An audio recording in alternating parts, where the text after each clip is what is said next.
friends, and welcome to episode 204 of the NOCLIP Crewcast. It's the most wonderful time of the year. It's Game of the Year season, folks. That's right, Jesse, on the webcam here on YouTube. Do your Gangnam Style dance. It's 2024, the most relevant time. Hey, look, I was in Korea, I guess. So was Frank. We were in Gangnam at one style. But that's not that's one not style. One style. One style. Look, did you start the military coup? Was that you? I did. Did you plant the seeds? Shortest coup. The award for shortest coup of the year goes to our friends south of the border. Yeah, I mean, I'm friends with the South Koreans. They're in general. Okay, all right. I thought people. you meant specifically the guy who started the coup. Oh no, they all get it. It's a national award. We're not here to award countries things for whatever they did. God knows people in glass houses shouldn't just throw stones when it comes to that. We're here to talk about our favorite games of 2024. The whole crew is here. We are here. This is the first of our 4 Game of the Year episodes, and we're going to have a 5th sort of community episode after that. If you are new to our Game of the Year setup, I guess here, the way we do it is we don't list a top 1, 2, 3, 4, 5, 6, 7. That all is redundant and dumb, and we'll never come to a consensus anyway. So the way we do it is we pick 10 games that we think are our favorite games of the year. That's what we're going to be doing today. The next 3 episodes after this is us going to be dividing those up and basically giving them their moment to shine. We will talk about those games, why we like them, why they're some of the best games of the year. The whole ethos is that instead of sort of fighting with each other to see who gets in the top 10, we are celebrating these games instead of trying to knock them down a peg to sort of get our one in there. So today we'll be knocking down some games, I guess, to make the top 10, but we'd also have an opportunity to talk about the games that didn't make the top 10. I know there's a lot of games here people have written down that they really enjoyed but maybe didn't meet that threshold. So we also we'll talk about those. Maybe one of them is Fleshhold.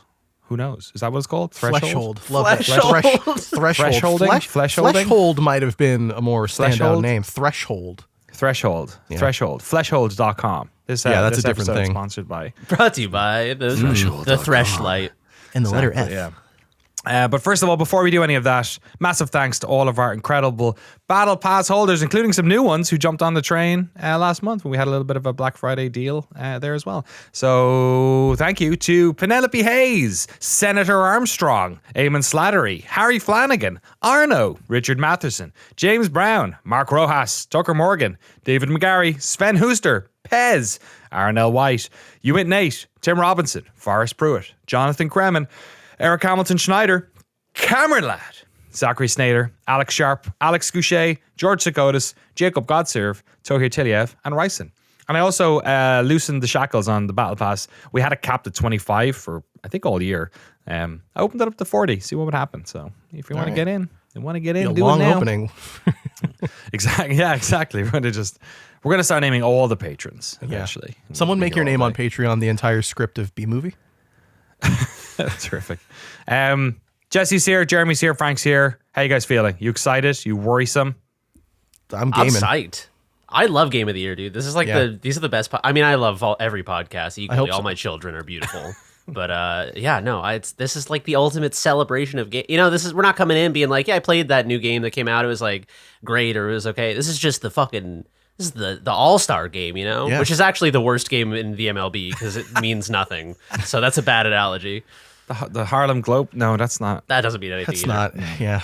Can I tell you, this is totally unrelated, but I've always wanted to get, you know how they play the Washington Generals? Yes. Like those are the opponents. I've always wanted to get a Generals jersey and go to a Harlem Globetrotters game and sit courtside and be like, come on, Generals, I got 100 large riding on this. And like I'm the guy who bet on the team that's supposed to lose.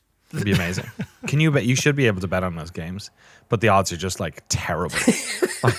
You lose money if the Globetrotters win, even if you bet on them. It's not worth your time at all. And there's a maximum bet of like $10 because the bookies are like, no, you're not doing that. It's for kids too. Exactly. You know what aren't for kids? Video games. They're for adults with discerning tastes and critical opinions about them. That's what you're going to get then. Your fucking throat for the next probably 2 hours. So let's stop dilly-dallying and get into NOCLIP'S Games of the Year 2024. Gentlemen, I'm coming in hot.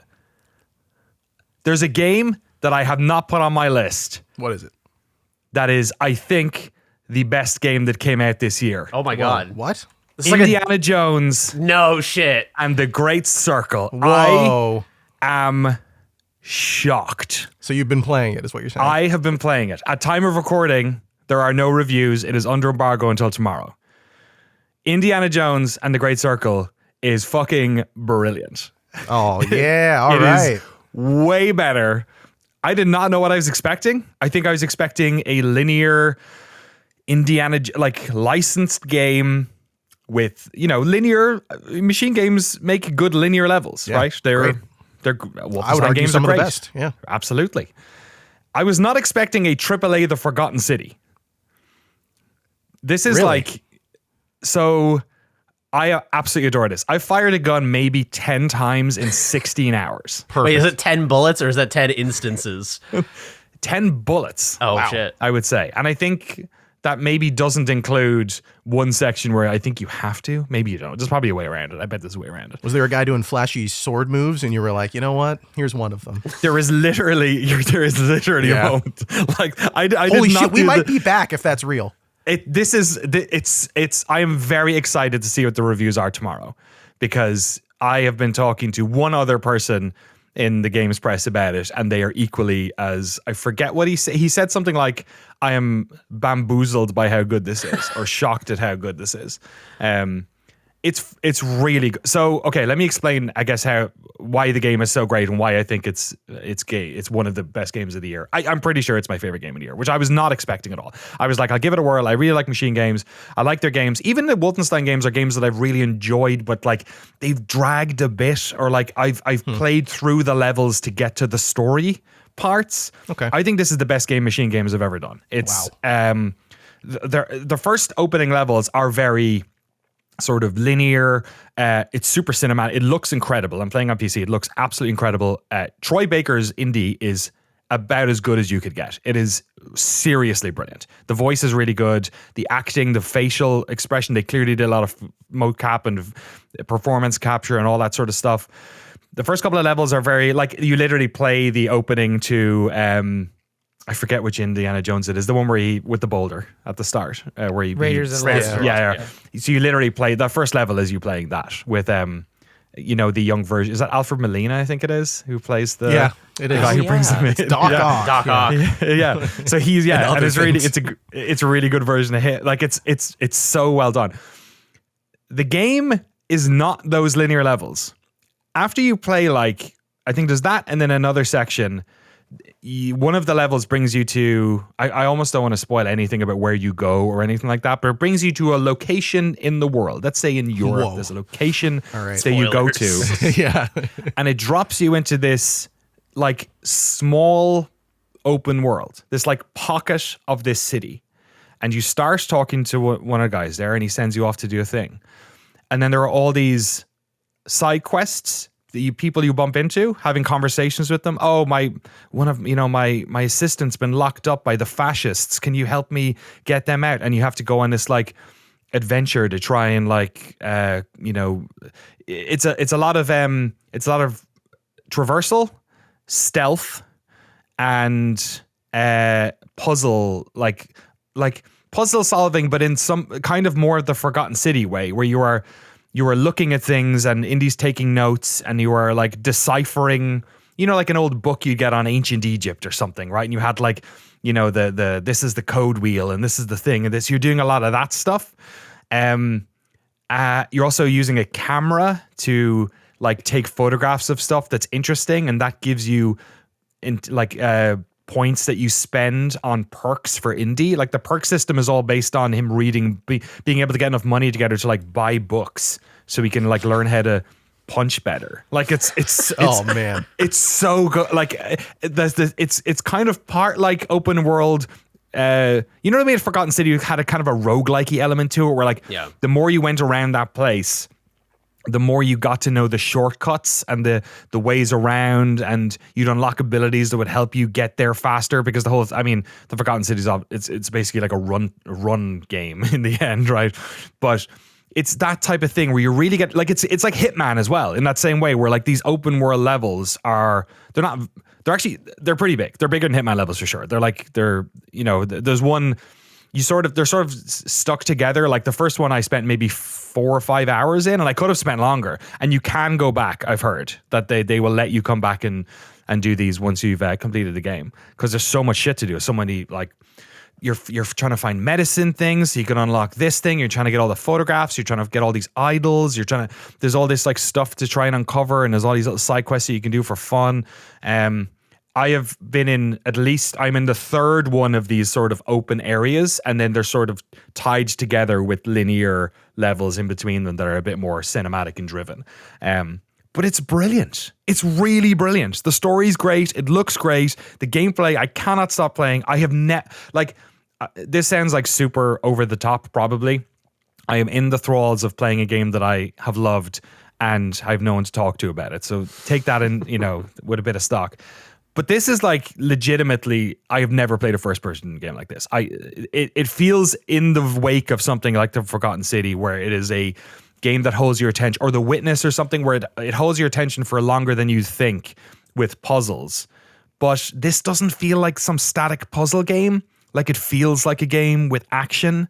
But it's like, I think about this, and then I go back and think about like Tomb Raider and Uncharted, and I'm like, oh, you guys are like dinosaurs now. These are just games where you're a mass murderer. It's that problem, right?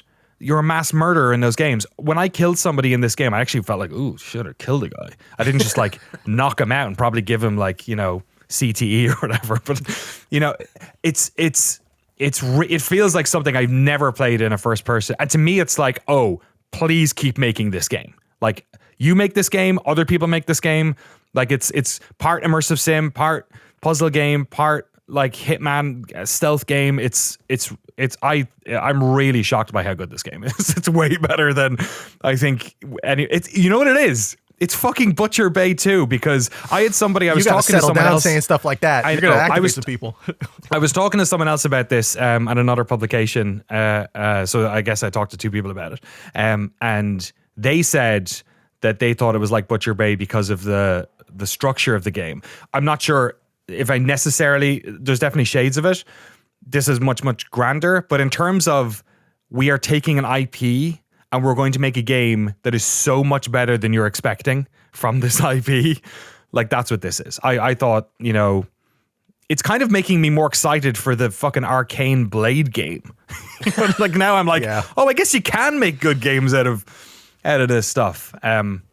It's That's really, awesome. really great. I'm really glad to hear that, because I've loved machine games this whole time. And the way that you're talking about Indiana Jones actually reminds me of, they're incredibly underrated, maybe properly rated, but I liked it a lot, Wolfenstein Youngblood.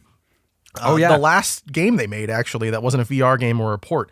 The level design in that sounds similar in structure, where you're in, and you can let me know if I'm wrong, but just from what you're saying. Actually. Yeah, that it's the same sort of like, you're in a zone and you're learning, like you said, the shortcuts. So you're like, oh shit, I can go through this door in this apartment and go down, and like there's different routes there. You go back through areas. That sounds really cool, because I liked Youngblood's approach to level design. I just didn't like its combat and the way that it handled the level bait. Like, oh, this guy's got more armor than you. He's level 13 and you're level 7. I don't like that shit. But like, this sounds like it's doing the parts that I liked from that. And it's also, and this is the big question I have for you, is this an Indiana Jones game, capital I, capital J, or is this just a really good machine games game with Indiana Jones? Like, is this a love letter to the series, or does this feel like it could have been an Indiana Jones movie so far from where you are in the story? Yeah, this feels like how many of the classic ones were there? 3, right? Yeah, this feels like the 4th Indiana Jones movie. It is like the music, the music cues when you get spotted by someone are like the doo-doo-doo, you know what I mean? Yes. Where like the blocking of the shots, like there are some incredible cinematic sequences in this game that are, I've heard from people that apparently they consulted or sent stuff to Spielberg and Lucas. I know Spielberg is a big, lover of games and has tried his hand at a few of them. Shout out to Boom Blocks. Yo, where my Boom Blocks homies at? That game kicks ass. That Alien Diner game, is that LMNO? Yeah. It should have been called Alien Diner. Alien Diner. That would have got finished if that was the name. Had the truck from Duel in it. Yeah. George Lucas is like, I don't care. I don't do whatever. Yeah. I don't care. But it 100% feels like it. Yeah, it's like there are callbacks, there are characters that are referenced. but what it also does, which I feel like the early indies did really well, and they sort of jumped the shark a little bit with the new one. I haven't watched there's a fifth, right? I haven't watched the fifth one. Dial of Destiny, I think, is the fifth one. Right. Dial of Destiny. Is that the name? Sounds like a Goosebumps. It sounds like I made that okay, up. but isn't this R.L. Indiana Steins. Jones in the Great Circle? Like, you know, if we're dogging on names, we're That just is running true. out of shit. Like Dial of Destiny sounds cool. Great Circle is like the strong Dial square. D for Destiny. Is that- Oh no. To be fair, I was so in the dark about this game that I thought Dial of Destiny was the title until name, like a yeah. week ago. Yeah. Well, I a keep dial forgetting is like the a name. circle shape. So What is a dial if not a circle? Yeah. Exactly. Rotary phone. It would make sense. This is all taking place in the 1930s. Yeah. So it's like, yeah. So it 100%. Like I want to shake Troy Baker's hand. I do not know how. The voice is so good, but the acting, like the performances, I don't think it's reached levels of hilarity that Wolfenstein 2 did for me. Like especially with like your one's daughter. She was so funny. Oh yeah. Who joins your team. There's lots of, unlike what happened to BJ at the start of that game, all that stuff is just insane. It doesn't necessarily reach that level, but in terms of pathos, it's way more. And in terms of just heart and believability. So I was really enjoying this game, and then I got to this linear part, and I was like, okay, we're doing this, and I'm like, God, this is so good, but like, you know, I wonder what's next. What can they do next? And the sequence at the end of this section I did, maybe 14 hours in, they are doing such a great job in the story of like pointing at maybe doing something and you hoping they're going to do it, and then they do it. And it's so well written. There's one part I played yesterday and I literally punched my hands in the sky. I went, yes, because I was hoping they'd do it. And then when they did it, the end result was like so like, oh, you know what it felt like? It felt like those levels in Titanfall 2. Where I was like, settle what down. the fuck? This is I'm taking Half-Life Alyx off the table because it's a VR game. This is the best first-person game I've played since Titanfall 2. Oh, wow. Easily. And I know I'm shouting this up a lot, and it sounds crazy. And maybe this is an expectation management thing, which in fairness, Titanfall 2 was also an exercise in, because when you play Titanfall 1's single player, which was sort of that proto-multiplayer thing, nobody was expecting what Titanfall 2 was. I wonder if they are keeping the reviews too close to launch to try and edge. I have no idea what the strategy is, but to me, like legitimately, I have never played a first person game like this, and I am loving it. And when I'm done with it, like I'm playing it as fast as I can because the story is so good and I want to know how it ends. But the minute it ends, I'm going back and I'm going to 100% this game. It's beautiful as well. It's Indiana Jones, so it has that classic look. The locations they go to, of course, are just these fantastical versions of this stuff. And I'm sorry, I had a point that I trailed off on earlier. What I was saying, those first three Indiana Jones movies did a really good job of that balancing act between is this real and is this fantastical. You know, like the supernatural elements in those movies were out of place in the real world, but felt within reach, right? Like in a way that I feel like that fourth one didn't. Like that was just going a bit too far for me, and I haven't watched the fifth one. Whereas, like, you know, Raiders of the Lost Ark, when that stuff happens and his face melts, it's like, it's obviously ridiculous. It's not the real world, but like, yeah, okay, you believe it within. It doesn't stand out as this weird hokey thing. This game, I think, maybe it's because it's such a slow drip and you spend so long with it. I think it's going way further in terms of the fantastical elements than I would have thought it might, but it is totally earned. Like you are, it makes complete sense because the world that you're in feels so believable. And these areas are big. Like the Youngblood comparison is a very astute one.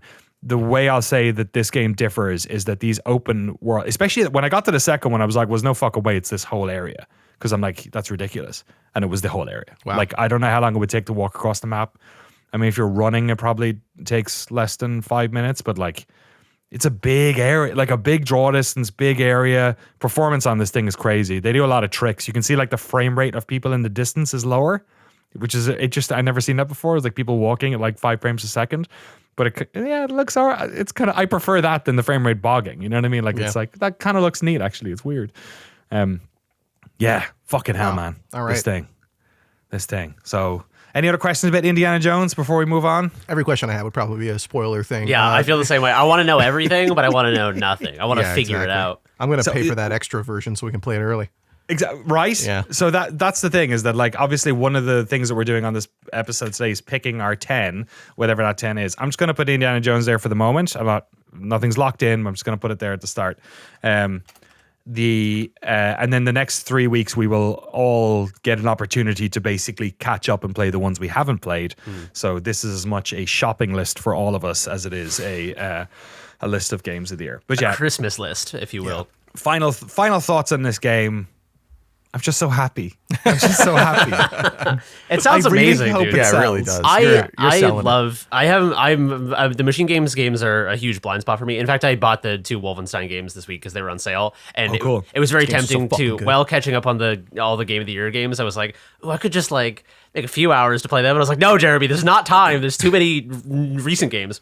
But the Indiana Jones movies are like very, very special to me. Oh, really? Yeah. Like I grew up on them. I had like the VHS box set. Me and my brother would, that and Star Wars, we just like run one trilogy and then run the other one and then loop around.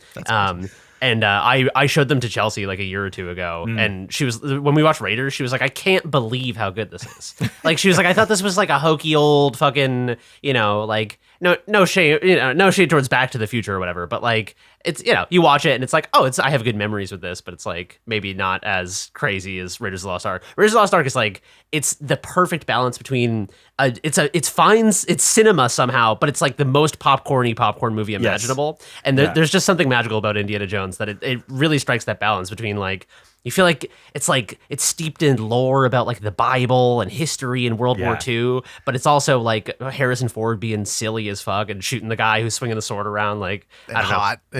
and he's really hot. Have we mentioned how hot he is? Yeah, he's so hot. Oh my god. He's got the. I know you will play this game for 10 hours and go like, can I carry off that jacket? Like, could I make that hat work? Could I do that? And he's so like his phallic. Yes. He's so fallible. Like his he's got, it's just a great character in the game with like just how, because you're spending so much time with him, right? Way more than the movie. So it's really about these, his isolationism and like why he's doing this and what it means to be stealing these artifacts. It belongs in a museum. Like it's Machine Games as well, who I think are, when it comes to political stuff, are some of the savviest fuckers in the world. Like especially with the Nazi stuff in Wolfenstein, it would be so easy to sound like overly preachy or dogmatic about this stuff. And obviously like there are a bunch of Swedish people who are like, tuned into Sweden has an interesting history of World War II and the Nazis as well, right? Interesting. Yeah, right. Like they were basically running over the border. There were Nazis based in Sweden who were running over the border and doing runs on the Norwegians and stuff, if I remember correctly. But so there's like there's an understanding that this is like, you can't like the cartoonish evil version of the Nazis in Wolfenstein games is so cathartic and amazing. Like it's brilliant. In this, it's handled so like smartly. Like I do wonder how the like anti-woke crowd, I think they're not giving them a bone. I think they're like, I think it's harder today to probably make this game where you're not like cartoonishly dunking on Nazis. There are some lines in here about like maleness and stuff which are just perfect. Like I'd love to talk to the writers about what they're trying to put across here, but but it's just, you feel like you're in the presence of like really smart developers when playing a game like that. Like they have solved so many problems that I think other developers are going to look at this and go, oh, we can make first person. It's a first person action game where you basically never fucking shoot anyone. Like you can if you want. And there are some situations where I'm like, I'm just going to get a gun. I'm going to try and kill these 5 guys before they kill me and see if it works. And it worked out. And I'm like, and it was a cool experience. I'm like, fuck, all right. Well, that saved me 10 minutes of stealthing around and knocking them over the head with steel bars. And even the moment where they start to let you like make that shortcut if you want to was at the pitch perfect moment where I was like, oh, I'd prefer to try and get past these people, you know what I mean, than do the whole stealth dance. So yeah, anyway, it's fucking hell, man. Yeah, I'm excited for you guys to play it. I'm excited to read the reviews tomorrow as well, because for me it's a classic. Wow. It's a classic. Amazing. Yeah. I can't wait to play it. I'm so It's psyched. super surprising. Okay, I'm going to throw it out there. Let's, Jesse, you've got the longest list. Let's start with yourself. Feels unfair. What do you want to The only reason my list is long is because all the names are like 8 words. That's true. You know what? Let me open with probably my number one. Just get it out of the way. I don't have to do it later, you know. Lorelei and the Laser Eyes, baby. This is gaming right here. This is what I love so much about video games. Lorelei and the Laser Eyes is a third-person fixed camera adjacent, sort of like, I would say it's like Resident Evil style escape room game. What you're doing is largely just solving puzzles. Some of them are cryptic, some of them are math focused, so I apologize to everyone who has nightmares from math class, but Lorelei and the Laser Eyes is like just so worth playing. I think puzzle games, making a game where the only thing you're doing is puzzles. Like if a Resident Evil game didn't have the combat sequences, I was always wondering, because when I played through the series last year, I was like, this is good, but I don't really care about the combat too much in the original ones. Like it wasn't the driving force. It was just an impediment between me and my cool puzzles. So I was like, could you make this work, right? Could you make a game that is purely solving really hard puzzles? It turns out, yes, if you replace all of the annoying zombies with really hard puzzles, like we're talking stupidly hard. Like nothing makes any sense when you're playing this game. I feel like every year you have at least one of these games. Yes. That's like super difficult puzzles where I'm like, oh, I gotta fucking play this. I'm so gotta go sorry. to college and also, again. you're welcome. Like it's, I love solving really archaic, weird puzzles. And like to be fair, it's not so much that it's impossible to parse. It's like you have to engross yourself in the styles of the world. So like you're playing as this detective, just like it's just a woman who comes to a house. She got like a letter in her mail, and she shows up, and there's this whole, the story makes like no sense. There's this weird visual thing going on. It's very like monochromatic, but then it's got these bright purples and pinks, and there's this older woman who is dying, I guess, and you like, there's this suit guy who's very creepy and almost sort of G-Man style character. He doesn't quite have the cadence, but when you talk to him, he does, like, nothing he says makes any sense, and it's all riddles. Everything in this whole world is riddles. It's just so confusing, but so smart at the same time. And it makes you feel both like the dumbest person who's ever touched a controller and also like the world's biggest genius when you solve it. Like there are elements in the puzzles where you'll see something in the first 15, 20 minutes, think nothing of it. 4 hours later, it becomes the key to your success of like the most confusing puzzle. There's so many little things throughout the world that build on its like scale, like what's going on inside of it. It makes you feel like the world's bigger than it is and also smaller at the same time. Like there's, sorry, go ahead. Yeah, how long is this game? Yeah, it's, and also is the nature of the puzzles that like if you can't get past one, you're stuck, or are you sort of floating around between them? So the puzzles, you do have a couple of directions. It says it took me 33 hours. I don't believe that. I think that's leaving my Steam Deck open. Yeah, is that so give us an actual idea. Yeah, if I were to rough it out, I mean, I 10? played it months ago, so I can't exactly remember how long, but if I were to guess, probably like, it took me probably 15, maybe. Okay, cool.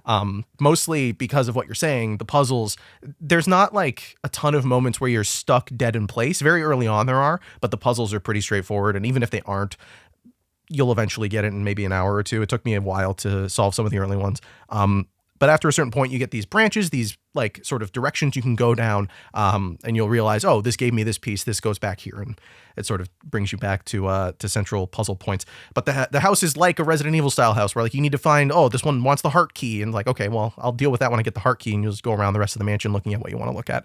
It's literally formatted almost the same way, where there's like a hallway that has a stairwell that goes up, and it's very similar. But yeah, the puzzles are like really, I don't know. I worked in an escape room, so I remember what it's like seeing people try to solve these puzzles. And I know that 50-50 in me when I was working there, where people would say, is this easy? And I had to lie and say yes so that they would do it. And I wouldn't get yelled at by my manager. But also I was like, don't do this. This is really hard. You don't seem like you'd have fun with this. Right. So this is like, yeah, again, I think I said this when I mentioned it the first time. Lorelei and the Laser Eyes is like my favorite game of the year. It is still my favorite game of the year. But if you don't like puzzles, this is going to suck. Because like the shortcuts to get between areas, like in Resident Evil, you had to find a spare key to open a door. Here you have to solve really hard math puzzles. They give you, I'm not even joking, a book. Are you like no pad and petting this? The whole thing. This is really? That's the reason. Okay. I was going to save it, but I'll mention it quickly. I have a notebook. I'm going to see if I can find it. It might be on my iPad. Full of the most confusing, like, chicken scratch you've ever seen of information. That even if I showed it to you, it wouldn't be a spoiler because, one, it doesn't make any sense. And two, the really impressive thing with this game, and the reason it's so hard, all of the puzzles, as far as I'm aware, are randomly generated. So the solutions are not like the puzzles themselves are all the same, but like the solutions and the numbers and everything you get are all random. So you can't Google it. You're screwed. You cannot game facts this one, baby. This is, you gotta like actually solve a lot of these puzzles, which burned me because I was stuck for like an hour on one of them. I looked it up and I'm like, dude, I don't even have that. What are you talking about? Is that, did I miss something? It's not 16. I don't understand. Yeah, dude, mine's just 27. If you feel like you're going to die suddenly, you should grab the Lorelei notes, because when they find your body, they'll be like, oh my God, he was like an unrecognized Da Vinci in his time. Like, they never knew.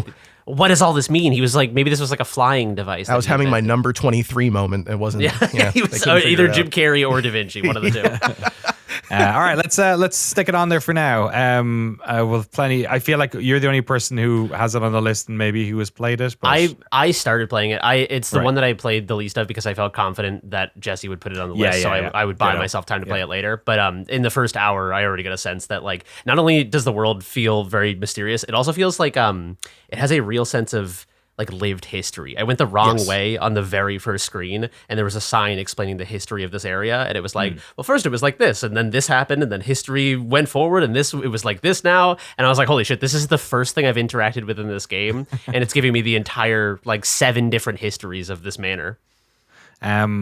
Let's get it on there, and we'll for the moment at least. Similarly, I think Jesse's been pretty consistent in his love of this game all year, so kind of expected it to be here. Jeremy, let's go with you next. I feel like also you've been consistent with maybe one of your picks. I don't want to say if that's the one you want to talk about first, but let's just throw it out there. Which game do you want to get on this list here? All right, pretend that I did this segue right after you talked about Indiana Jones. Okay. Okay. Yeah. Okay. After the Holocaust ended. Oh God. That's not funny. Sorry. Hannah Arendt attended the trial of Adolf Eichmann, one of the architects of the Holocaust. And this is the origin of the phrase "banality of evil." Is that like when she saw him on the stand, she was like, "Oh, he's just like a dude you'd see reading a newspaper at a cafe." Like, I thought this guy who like organized this mass murder would be like, he'd twirl his mustache and be like, and I'd do it again. But he was just like, I was just reading the numbers, and I did the number. Like, the banality of evil is the point I'm making. I feel like Mouthwashing is perhaps the best banality of evil video game that I've ever played in my entire life. This is the banality of evil genre. Is a new winner. Yeah, it's one of the Steam tags that I'm trying to push for. This is a game that it's basically just like what you'd call a walking simulator, I guess. It's very short. It's about 2 hours. It's about 4 people kind of trapped in a spaceship in the depths of space and playing out this sort of like danger situation that they're in. I'm trying to be very spoiler light here. We can get into more spoilers on subsequent episodes, but there are things that happen in this game that the game plays with perspective. It plays with the amount of information it reveals to you, and it creates this situation where you realize that like the things that people do that are like truly reprehensible acts, like evil shit, that if you heard, oh yeah, that guy did that, you'd be like, that guy's a fucking monster. This game shows the way that oftentimes when those things happen and you actually, witness the people that do them, they seem like okay people. The things that they do seem like you're like, oh, well, maybe that's not what happened. Maybe like there's a reasonable explanation for this, or their friends around them will be like, oh, he's not like a bad, I don't think that's probably not what happened.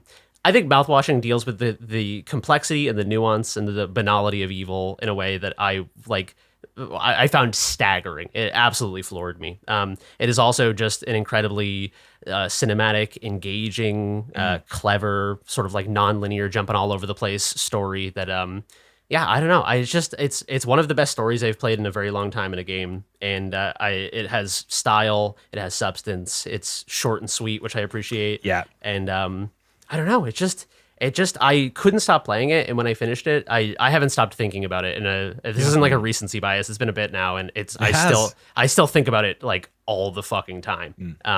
And I just think it's fantastic. And I don't know, the fact that it also is a game that I would think would be incredibly niche and has really found a larger audience, I think is indicative of the power of these characters and the power of this story.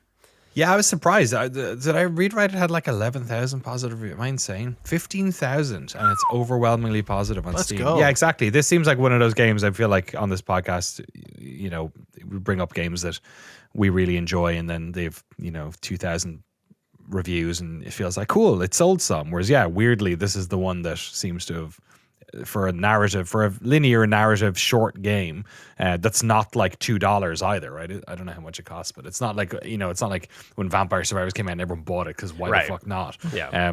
Yeah, it's like it's $13. Like I said, we talked about this a lot on the podcast over the past year.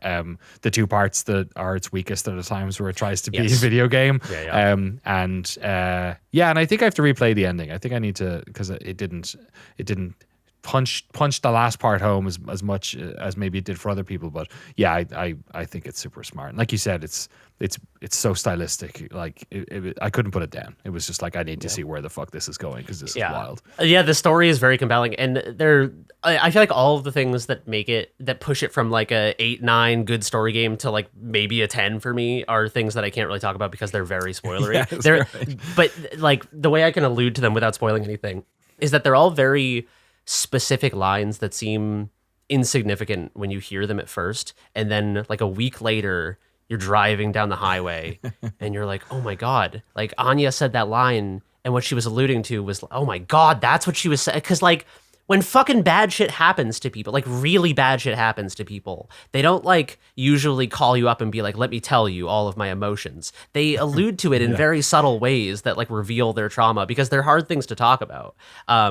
And so, I don't know, there were so many lines in this that alluded to things like, I won't say what specific things, but trauma is, suffice to say, trauma. Capital T trauma. Yeah, big fucking T, big warning on the trauma warning. I don't know, I just like, it was a level of subtlety and complexity and nuance in the writing that I thought was an incredibly mature bit of storytelling that really, really stood out to me. Mouthwashing, unsurprisingly again, also on the list for the moment. Just even looking at the games we have here, I think it's going to be easy enough to get our 10. I think. Yeah, it looks like there's a lot of games that, there's a lot of games that we might struggle maybe for the 9 and 10. I wonder. We'll see. Frank Howley, another one that I think I see coming. But what are you thinking? Tell us one of your favorite games of the year. It's like there's like no competition for me. It's like so far above. Yeah, Like a Dragon, Infinite Wealth is like. It is such a dense game that also like encompasses so much of this year. There's like, I mean, it'll be easy if it's in the top 10 to talk about this for hours or whatever. But like, oh my god, yeah, Infinite Wealth. My current save time is like 70 hours into it. I'm trying to get the platinum in it. I'll say, when we actually do our game of the year things, that's when it's spoiler. It's all in on spoilers, so I won't spoil anything now. But like, Infinite Wealth compared to all the other JRPGs this year has so much variety. Like all Yakuza games are famous for like there's the story, the silly side quests, and then crazy mini games. Infinite Wealth, as we've covered, just even for context, this is the latest Yakuza Like a Dragon game. 4 years ago when Like a Dragon came out, it was kind of like a reboot of the series. These were all beat 'em up RPGs focusing on Yakuza. Here was this new one where you played as like an otaku nerd and you get a band of friends together in Yokohama and you go on your own JRPG adventure, and they shifted the combat with JRPG, but it's this very interesting like fusion of beat 'em up and JRPG where you're still kind of like doing area of effect attacks, and there is like you could just kind of do beat 'em up stuff in it. But specifically with Infinite Wealth, now this is the first game in the Yakuza series where you take place in America. You're in Hawaii, and it does a phenomenal thing where it's like there's English and Japanese fusion, and you travel.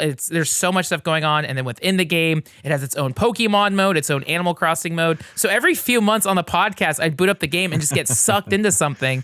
Well, and then in preparation for this, I decided just to beat the game, and the game surprised me so hardcore. And then I just have not stopped playing it since. But the funnier part with the game is like, this was like every place, I don't know, whatever. Every place this game takes place and it's places I've been to, whether it's in Hawaii or Japan. So it's like, oh my god, I know exactly where this is. I have memories, whether from this year or back with my dad going to Hawaii and stuff like this. So it's just like, this game is so dense with like positive, happy memories for me, whether they're made this year or decades ago. Is that part of Hawaii where it's like a city within a city where all the criminals live? Is that a real thing? Yeah. Well, I mean, like, but it does deal with the homelessness or the people impacted by. Right. But like that is an issue of all beach communities, even here in Orange County, like Laguna Beach. It's just like, but it has very poignant parts. But the other degree of it too is like even this year at Anime Expo, getting to go to the Like a Dragon party, like I did that video on the NoClip crew channel where I got to meet the voice actors and the producers and just like, and also like just an extra level. Like my friend Carlos started working at Sega over the last year and his name is in the game and I'm so proud of him and stuff like that. So it's just like, there's so much in this game that I'm so proud of. And like, man, yeah, I generally like when Like a Dragon came out in 2020, that was again, like, I think over quarantine and I spent like 2 months being absorbed in it. And so, yeah, the sequel's bigger and better. And this game was so good that halfway through the game, I had to stop playing it and play all of Yakuza 3, all of Yakuza 4. Damn. I started Yakuza 5 and then came back to Infinite Wealth just to appreciate all the context. Because if you're a fan of Yakuza, this game, like, that's the only thing that is like a little hard with this game is like, Infinite Wealth number Yakuza 8, whatever, that's a fresh blank slate. If you've never played a Yakuza game, you can dive in here. Yeah. Infinite Wealth, it starts like, oh, it's fresh, but then they start introducing all this other backstory. And it's like, I don't think you need to, because I felt zero pressure. I hear what you're saying with those characters to come in, but I have felt zero pressure to go back and play their games. Yes. So I still think you can enjoy it. I'll say that as well, that like a Dragon last time around was the first Yakuza game that really stuck its claws into me, and I still wish I had kept playing it. I have like 20 something hours in it, but I fell off. This is the one that I've loved this even more. Like there's so much. The thing in those games, I often feel like I don't really care a lot about the main story stuff. Like I kind of do, but I don't want to sit through 15 of these cutscenes.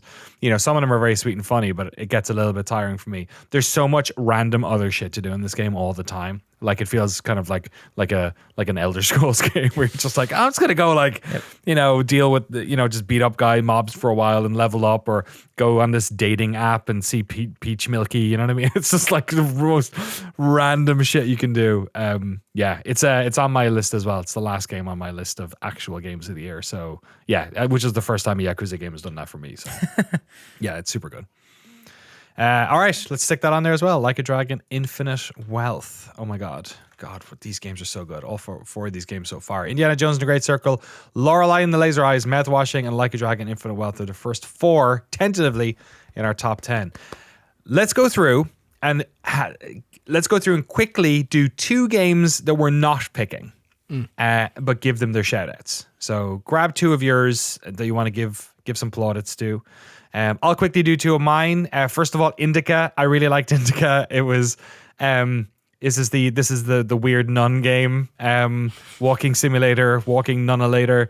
Absolutely just weird, esoteric, visually very strange. If I thought more people had played it and enjoyed it, I might make a case for it. I really like this game. I think it's the mechanic they do for. Oh God, it's so hard to talk about this shit without spoiling it. But there's like an interesting traversal mechanic, that sort of Legacy of Kain almost style thing that they do, which is pretty novel. Similar to Mouthwashing, I think the production design, I guess, on this game is super smart. It's very cinematic and beautiful, and the camera work and stuff like that, and the performances are super. I really like the ending. I think it's super insidious and fucked up in like a great way. Yeah. So that's all I'll say about INDIKA. I guess I'll put it on my, hey, look, if we're struggling for a 9 or a 10, maybe I'll give it a shout. And then the other one I'll say is Still Wakes the Deep, which is a similar situation, I think. This is from the Chinese Room, who are now working on, are they lead devs on the new Bloodlines 2, right? Yeah, Vampire Bloodlines 2, I think. So it's very, and I was kind of like, okay, they made walking sims in the past, Dear Esther and did they make Dear Esther? Amnesia? Is it? God, now I can't so. remember what they made. Did they make Everyone's Gone to the Rapture? I think that was one them. sounds right. Yeah, that was them. Yeah, Dear Esther was also them. Yeah, it takes place. It's a walking simulator horror game that takes place on a Scottish oil derrick during like Thatcherite UK. It has, I mean, if we're probably not going to, like, a slight spoiler maybe is that it's like, I would say thematically very much The Thing is kind of the thing that they're going for. Yeah, meets a bit of Lovecraft as well. Yes, 100%. And I think it's super tight. I think it, like a lot of these games, doesn't overstay its welcome. The mechanics on it are definitely a bit more like, kind of after playing indie, I'm like, oh, this is like the old generation of walking games, and Indiana Jones has like solved this whole new thing. So it's definitely colored it a little bit in my eyes. But production value, voice cast is amazing. And again, the story, the ending is like super well executed, very somber and like sad and mournful. But yeah, I would recommend INDIKA and Still Wakes the Deep to pretty much anyone. I think they're both very good games that are easy to enjoy. Like there's very little barrier. If you're into that type of thing, if the trailer doesn't immediately scare you, I think both those games are 100% worth playing. They're very well done. From start to finish, I played Still Wakes the Deep last night. Oh, did you? What did you make of it? I really liked it. I don't like instant fail stealth as a rule, so it was a hard sell for me. But in spite of that, I thought thematically it was really interesting. It was visually gorgeous and had some of the best acting I've seen in a really long time. The acting was unbelievably good and just like full of pathos and convincing.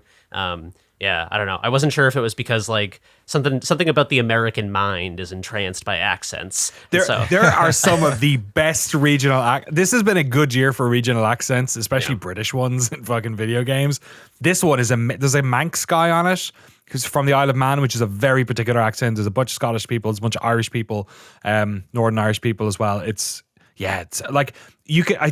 No, did this game also have you could turn subtitles? No, because that one game had you could turn off the like crazy. Oh, that was Thank Goodness You're Here. Yeah. Yes, Thank Goodness You're Here. I think this one maybe similarly came with subtitles on, and I turned them off. Yeah, this had a bug where you had them on, but you turned them off every single level because it kept resetting. Yeah, because it would be like someone would be like, so "Oh, you fucking numpty," and then you stupid idiot. It would be like, "You stupid idiots." Yes, exactly. Yeah. I was also Chelsea and I were laughing while I was playing it about because like the I won't say the word on this podcast, but the C word is very commonplace in like UK parlance and like a bunch of places, but it's like a horrible misogynistic thing in American mind. So we were laughing about a Scottish guy who like is like too sensitive to say it. He's like, "Oh, you fucking C word," and he just keeps saying C word instead. Very funny. I don't know why it really got me good.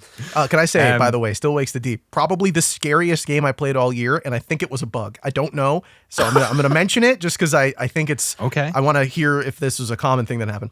The scary thing in Still Wakes the Deep, Jeremy, you mentioned instant fail stealth. Can that thing get into tunnels when you're hiding? I don't. Maybe not. It can kind of like it can get into some places I did not expect it to, but usually like vents are safe. Okay, so I had a crazy bug with that game where every single time I was being chased, they would get into the tunnel and stop right in front of my face. They did that. Shit my pants. Yeah. They would stick their weird. Okay, so they did do that. All right, that was horrifying. I think it's if they see you doing it. Okay, if you go in, they'll never find you if you're in there before. But if you run in. The monster design in it is very good. It's really good. Yeah. Fucking hell. Very John Carpenter. Jeremy, so now I've both said those, and now I'm like, oh, fuck it. Maybe they will make it in. I don't know. There are a lot of good games this year. It's very stiff competition. Yeah. The two games I'd like to shout out are one, Crow Country. This is the sort of theme park themed very throwback survival horror game. A lot of survival horror games are sort of like a love letter to Resident Evil. This is like a fucking Resident Evil game. It's fantastic. I really loved this game. I played the entire thing the night it came out. I really enjoyed it. I think it's a very tight, effective story that is like, to me it reminded me of sort of like those like 30-page horror short stories you read from like the Victorian era, like gothic horror, romantic horror stuff. And it's a real page turner. It's very tight, very sort of like toy box world condensed. You go into an area and it just kind of feels like, oh, this is the nautical themed zone. This is the like spooky zone. And it's just really fun and delightful, beautiful art style that's kind of evocative of Final Fantasy VII on the PS1. So Crow Country, definitely play it. And the other one is another survival horror game, surprising absolutely nobody who's listened to this podcast before. Sorry, We're Closed. This was we talked about this recently. This is like a queer survival horror game with shades of Persona and like social sim aspects to it. A lot of it is just like hanging out with people like, oh, do you want their relationship to, this guy's like dating a problematic guy, do you want their relationship to succeed? And then it's like, okay, now go kill all the fucking demons. It's a very weird counterpoint that I really enjoyed. Oh shit, I didn't check if he was a demon first. yeah, exactly. Yeah, you have your demon vision to clock people as demons. And I thought the combat system I mean, stylistically it's gorgeous, the character design, the world design, it has these very like bright sort of like art deco looking levels that survival horror games often shy away from in favor of, you know, rust and old decaying wood. But the combat system is first person, and you use your demon sight to like zone in on weak points on enemies. And it has this very interesting push and pull of like, do you want to take a high risk, high reward approach to this combat? And the first person combat reminds me a lot of like light gun games or something. Like I felt like I was playing House of the Dead sometimes, which is really cool. So yeah, both very fantastic games. Excellent.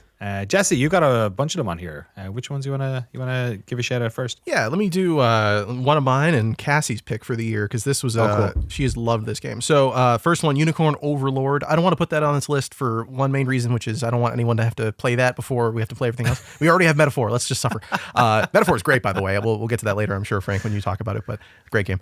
Unicorn Overlord is like an auto battler where you're making your teams. Essentially, you're on a map fighting for a goal. Sometimes it's to reach the opposing castle, sometimes it's to just take over a position. Varies based on where you are. The story of it is like you're this prince who's been abandoned by his mother during a takeover or coup, perhaps not in any Asian country, where you have to take back the kingdom from the evil guy. It's a very straightforward story that gives way to some really interesting little character moments. I think the story is fun if you can appreciate small, tight narratives that take place in bigger spaces. And then also the gameplay, the auto battler stuff is so much fun. It's not turn-based, so you don't have to worry about like selecting moves for everyone. It's just, there's this weird wiring in my brain that's like, it's so much fun to figure out how to maximize things, how to make a million effects happen all at once. I mean, that's going to be one of the roguelike games that I think we talk about again later with Balatro, but I love making like a bunch of things happen all at once without having to touch any buttons more than one, right? This is that whole game. The whole game is like, character does this, oh, this character's reaction to that, blah, blah, blah, blah. It's nice. It's just such a blast. And then the other one is Cassie's pick for the year, the Plucky Squire. Yeah. Now, this game, tell me about, because this is one I feel like people had a lot of, like it trailered really well, and then I think I was out of the country when it came out, so I haven't played it yet. But some people seem to really like it, and other people, there seemed to be a sort of a backlash to it as well. What's the deal? So this came out while we were at our wedding celebration. So it was on the Steam Deck. We had very little time to play it. I played the first maybe like hour of it or so. My immediate reaction to it, this is a gorgeous video game. This looks so good. I love everything it's doing. I wish these characters would shut up. Like, it has terminal yapitis. These characters are so talkative, and they will like walk you through everything. And that could be very frustrating. Especially last year, that was a big problem with like God of War Ragnarok and stuff like that. This one, it's great. I haven't played through the rest of it. But from what I've seen, Cassie my wife has been just like loving the character. She's finished it, the characters, the puzzles, the like, if you've seen the trailer, there's stuff going on past this like storybook art style that they're doing. They do really, really smart things with that. She was saying it's so inventive. Like every 20, 30 minutes, and I noticed this even with the bit that I played, every 20, 30 minutes something new is happening. It's like a side scroller, it's a top-down Zelda style game. Sometimes other things are going on. Again, I won't spoil them because they're so surprising when you see them. It feels like, wow, they really push the limits of what you can do with what seems like very straightforward set of mechanics. Like the book stuff, you see, oh, there's a couple things you could do with that, and then they keep going with it somehow and find new and interesting ways just to use that one main mechanic of the game. So very inventive, very good to look at. The music's really good. And one of the people who worked on this is James Turner, who worked at Nintendo for like 20 years, something like that, on the Pokemon games. So his art style comes through really clearly here, and you can see, like, I could see this being a Nintendo game just from that trailer, and especially playing it. So it's very impressive. Nice. Cassie's never done us wrong. We had a Tinykin in years past. Yep. What else? I'm trying to think. I don't think she had one last year. Tinykin was the year before, I think. But she knows what's up. Hell yeah. Shout out to Cassie for the Plucky Squire. Frank, what about yourself? Throw a couple of logs on the fire here. Yeah, I'll mention this. This is legitimately one of my favorite games of the year, but I don't expect to be on the list. But Stellar Blade is so incredible. Did they free it yet? Is it free? So they added a photo mode in the game, they did. and they added Nier Automata DLC. So now it does the thing that Nier does, where if you put the camera right underneath her skirt for too long, no. she kicks the camera. That's in the game. Game. Oh, beautiful. Yeah, okay. she kicks the camera I almost away. spilled Diet Coke on myself there. Just Thank God it had a lid. trying to reach over and hit the eject Frank button. But it's great. So I like Stellar Blade a lot. It's really cool. But when I think of Stellar Blade, it's not at all the combat, the world, the location. It's just like how ridiculously gorgeous and pretty the characters in the game are, and how like funny and like how jarring it is compared to the world. Because the world, it's like all these nasty ass. Yeah. It's these nasty ass aliens, and like but it's got this like cool sci-fi thing that makes me think of like Final Fantasy 13, which again, I think of Lightning, not there's this like cheesy sci-fi core to it that I like. It's got this really chill ambient music. It's like sci-fi dystopic. The game graphically is really pretty. The combat is like it's I'm trying to think. It's a little bit more like it's not stuff as Dark Souls. It's a little bit more focused in the hack and slashiness of Devil May Cry. It's like a calmer Dark Souls, but like you're getting upgrades and things like that, and I like it. But yeah, Is it difficult? Because I've wanted to give it a go. I've started a couple of times and just kind of. I think the theme doesn't interest me is the problem. Yeah. It's like Lies of P I'll play because the theme interests me for whatever reason. Stellar Blade. It's the same problem I had with Nier. I was like, for whatever reason, I just don't vibe with the theme. I don't know. It's not that style of anime or manga is not my vibe. Yeah, it's pretty forgiving. It has a lot of like you can spam health items. You are limited after a certain point. You have a health item where if you die mid combat, you can just quick res right there. Boss battles can be a little tough, but the open world thing is like not too. Again, it's kind of like the combat's kind of slow, so it's kind of easy to dodge. It's very it like almost like Arkham Asylum. It telegraphs like, oh, dodge now, and the windows are pretty forgiving. So again, it's a great B game where it's chill and easy, but I haven't like beaten and gone through it. But they updated it recently with the photo mode and all this extra stuff. So it's like, okay, this is kind of neat. And then the extra thing of like it's like my favorite like Gamergate non-controversy of the year is all of the like. Again, I was blown away when I played Stellar Blade because all the controversy was like the game wasn't sexy enough, I guess. And then when you play it, it's like, what are people talking about? This is insane. The whole point of Stellar Blade is you do side quests to get like these coins, and you spend the coins at vendors to get sexier costumes. So like the more you play, the costumes get more revealing. So I don't know what people were complaining about. Maybe they didn't play. I don't know. But it's good. Artistic intent of the early screenshots of the game were not representative in the final product. They bait and switched us. Broken the law, apart from the fact that unfortunately all games are licenses. We are demanding the arrest of all the executives behind Stellar Blade. But first against the wall once I'm in charge. But yeah, so I like Stellar Blade, but yeah, not I like it. I'll keep playing. It's good. It is.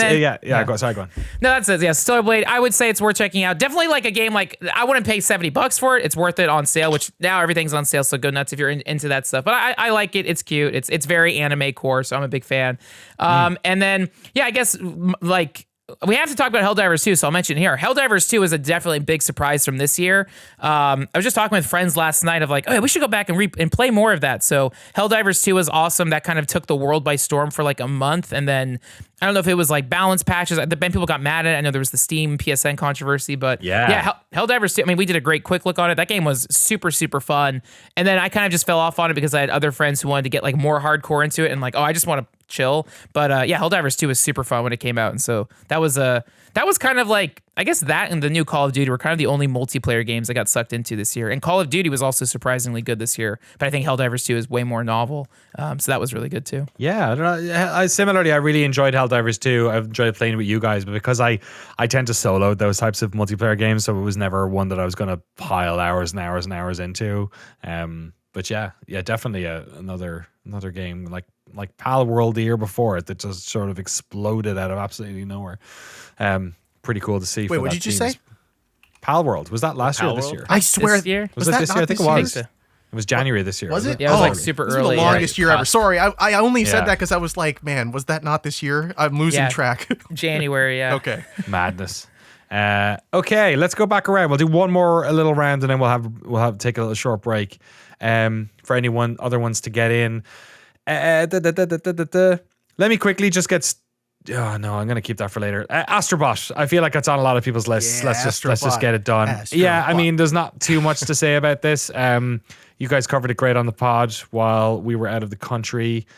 It's I really enjoyed a lot of what Astro Bot was doing in those previous games. I think the novelty in each level is the thing that gets me on this one. The fact that each level is basically a new like world. Like, you know what I mean? Like in Sonic or Mario, it's like, okay, we're going to totally change it up. Sure, a lot of the enemies will be the same, but we'll introduce a couple of new ones.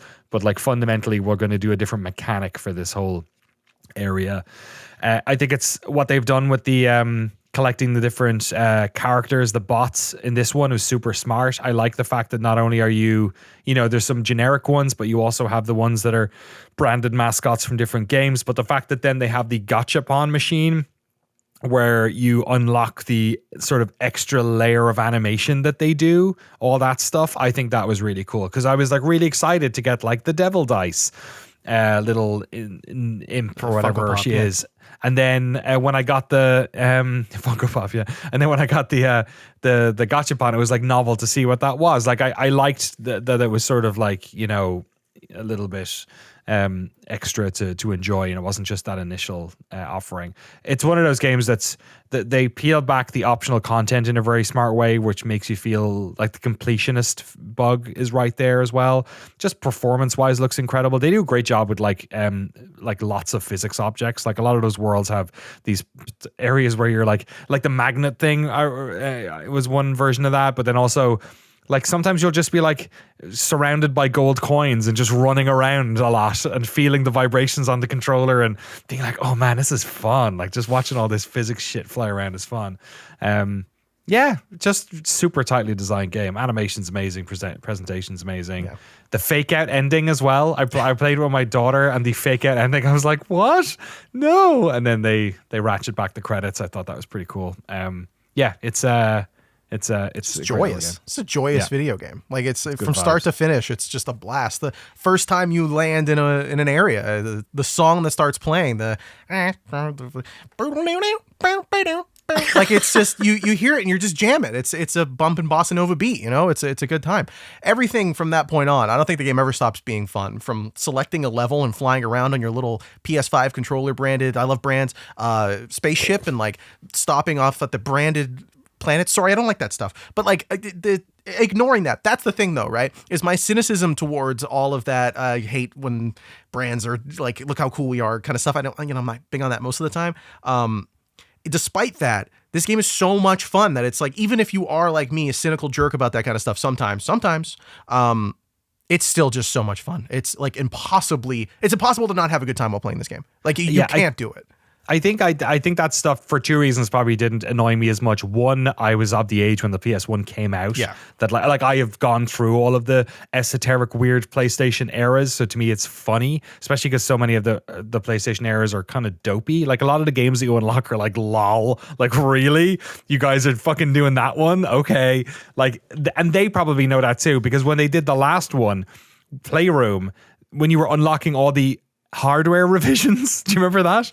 It was like, here's that shitty version of the PSP that no one liked. Yeah, here's the PS Vita. 3 people own this one. Here's the iToy in there. Yeah, exactly. The iToy was like Buzz turns up in this one. You know what I mean? Like, so to me, it's like, oh, they're winking and nodding. Oh yeah, like some of this stuff is definitely not as. There's the ones you remember, and then hey, remember that like top-loaded PS3 that had the plastic lid on it that everyone fucking hated, the slim revision? Like you can unlock that, and when you hit it, it like sort of slides open weird.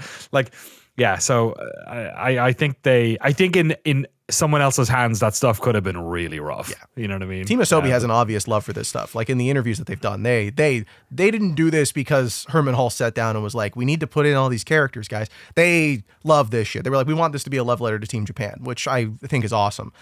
So in that regard, I don't dislike it, but it's like I'm saying, regardless of that, this is just nonstop fun. Even if you don't know what those characters are, like Cassie played a little bit of it. She's like, I don't know what that was. Death Stranding. Half of them I'm like, she's like, what the fuck fucking is that? JRPG weird shit. Yeah, there. I don't know what you are. What's up with your hair? Why is a teenager robot in just like walking around? And no, it's just it's so much fun. There's nothing about it that I found not enjoyable basically at any moment. And those speedrunning levels, banging, so much fun. Yeah. Some of them ones are hard, like the X level, the XO triangle and square ones. Yes. Some of those are real pretty good tricky challenge too. Yeah. The other one I'll just quickly throw in here as well is Balatro. Just get it out of the way. I think I'm probably the one who enjoyed it the most here, maybe. I just think it's probably the game I played the most all year. It's a game that broke through the veil. Like people I know who don't really play that many games were playing this one. It was one I could recommend to almost anyone. I think it's just a real achievement. One person who managed to pull that whole thing together. It's very like addictive, like Vampire Survivors is, but the depth is there. Like there's so many different types of permutations of the cards and so many different strategies. And I think the unlocking decks and stuff like that is decent enough. I don't think it like flows particularly well like the unlocks in that game. But yeah, I think it's a super game. No, it's Really a great game. It's easily one of the best games of this year. I mean, I have it on my list with a question mark only because I'm like, I don't know. Are there other things I want to champion? Like, does this need it? You know what I mean? I think is part of it for me. Go ahead, Jeremy. Yeah, no, I was just gonna say I did the same thing. It was initially on my list, and then I was like, you know what? I feel like there's other games here that I will need to fight for. And Balatro, I feel like is such an easy win that I made a diplomatic decision to relegate it off the list because it's like, yeah, I mean, it's so fun and approachable. Like I wrote up notes for all my Game of the Year games, and some of them were like, hey, Ren, the Adolf Eichmann, do the Adolf Eichmann thing. Under Balatro, I just wrote cigarettes. Yeah, no one who started playing this game when it came to mobile was like, oh, this is such a smart strategic game. Everyone's like, this is like heroin. Why do they sell this? Like, I feel like that's a bad reaction, but also it is not too that's what people said about Tetris. That's true. And they were right. I had a lot of fun with Balatro, and at some point I had to hide it from my Steam library because I couldn't stop just firing it up for a quick game, and then an hour melted away, which is indicative of my own lack of moral fiber and not Balatro's fault at all. But like, goddamn, it's a very good, fun, addictive game. I said this when we talked about it in the podcast, but like, not since Slay the Spire has a card game grabbed me and so strongly refused to let go of me. What other games grabbed you, Jeremy? You don't want to throw one or two more in here as possible games of the year? Yeah, I do. Do I want to do a big one here? Okay, do it. Drop a fat load on us. Okay, so this is one. Okay, well, now that you've said that, I don't want to. I'm dying. You literally killed me. Okay, this is a game that I loved so much, and I loved it so much that when I didn't put it on our Game of the Year shortlist, someone in our NoClip community in our Discord who also loved it reached out to me and was like, I can't believe this isn't on your list. Lobbyist. And I said, it's not that it's not my favorite game of the year, because I think this is my number one favorite game of the year. Okay. It's that I felt like I needed time to process my feelings about it, because I think this is a game that most people will bounce off of. I think if you're listening to this right now, there's a chance this will either be a game that you were like, holy shit, I can't believe this exists, it's a miracle, or you'd be like, I don't understand what you like about this. Anthology of the Killer. Okay. This is a game by the Catamites. I believe the developer's real name is Stephen Gill Murphy, if I'm not mistaken. Creator of Space Funeral and a bunch of other games. Very prolific sort of independent developer. Anthology of the Killer is a collection of 10 technically, one of them is like a bonus room, but like 9 chapters about a character named BB. BB is Netanyahu? It's not about BB Netanyahu. God damn it. Anthology of a fucking of the killer, that's for damn sure, yeah. Jesus Christ. Holy shit. That was a fucking layup. I adore this game. BB is a creator of zines. She lives in a world that is sort of like basically like a hyper horror version of the real world. It bears a striking resemblance to many elements of the real world, but like, for example, in the real world, it's dangerous to go out at night in a city because you might get killed or mugged or whatever, but it's still like relatively reasonable. In Anthology of the Killer, they like put steel grates over the doors of every apartment building at night because the streets are roaming with gangs of murderers that are like organized murderers. What genre are we talking about here? This is that's a great question. I don't know if I have a great answer. This is a game where primarily you are walking around and just reading blurbs of text and occasionally doing sort of like little interactive things. Like, for example, at one, you're at a hotel, and the only interaction in the hotel for a minute is you get a little like card that's like a feedback card on your stay at the hotel. And it's like, there's no gameplay feedback for it, but you get to like fill it out. It's more just, a lot of things here are just to enrich the world. And I think first person, third person? It is semi-fixed, like a floating sort of semi-fixed camera sometimes. Okay. Yeah, it feels a little bit like a survival horror game, but I think the fact that I'm having difficulty defining what it is indicative of why I love this game so much. It feels like this game is inspired by video games a little bit, but I think it's mostly inspired by comics and zines and literature and horror and like classic horror. And theater, yeah. So each of the episodes deals with sort of like different niche subcultures at times. So there's one about like the theater, there's one about horror, there's one about like an organized academic group of murderers who like murdering is an art form for them, and the whole thing becomes this send up of academia as this like ridiculous, stupid thing. This is one of the smartest games I've ever played. Almost definitely the smartest game I've played since Disco Elysium. And I think it's very unfair to make that comparison because this was a game made by one person, not by a team of people. But the feelings that this game gave me. There's three names on the developer thing, so I just want to clarify that. They are, is it A.Degen, the Catamites? A.Degen and Tommy Tone. Yeah, I believe so Tommy Tone is the musician. I believe the other two are aliases for the Catamites. Okay. No worries. But anyway, it's a small team. Yeah. But the Catamites is like the main, like the writer and creator, and then there's like gotcha. Yeah.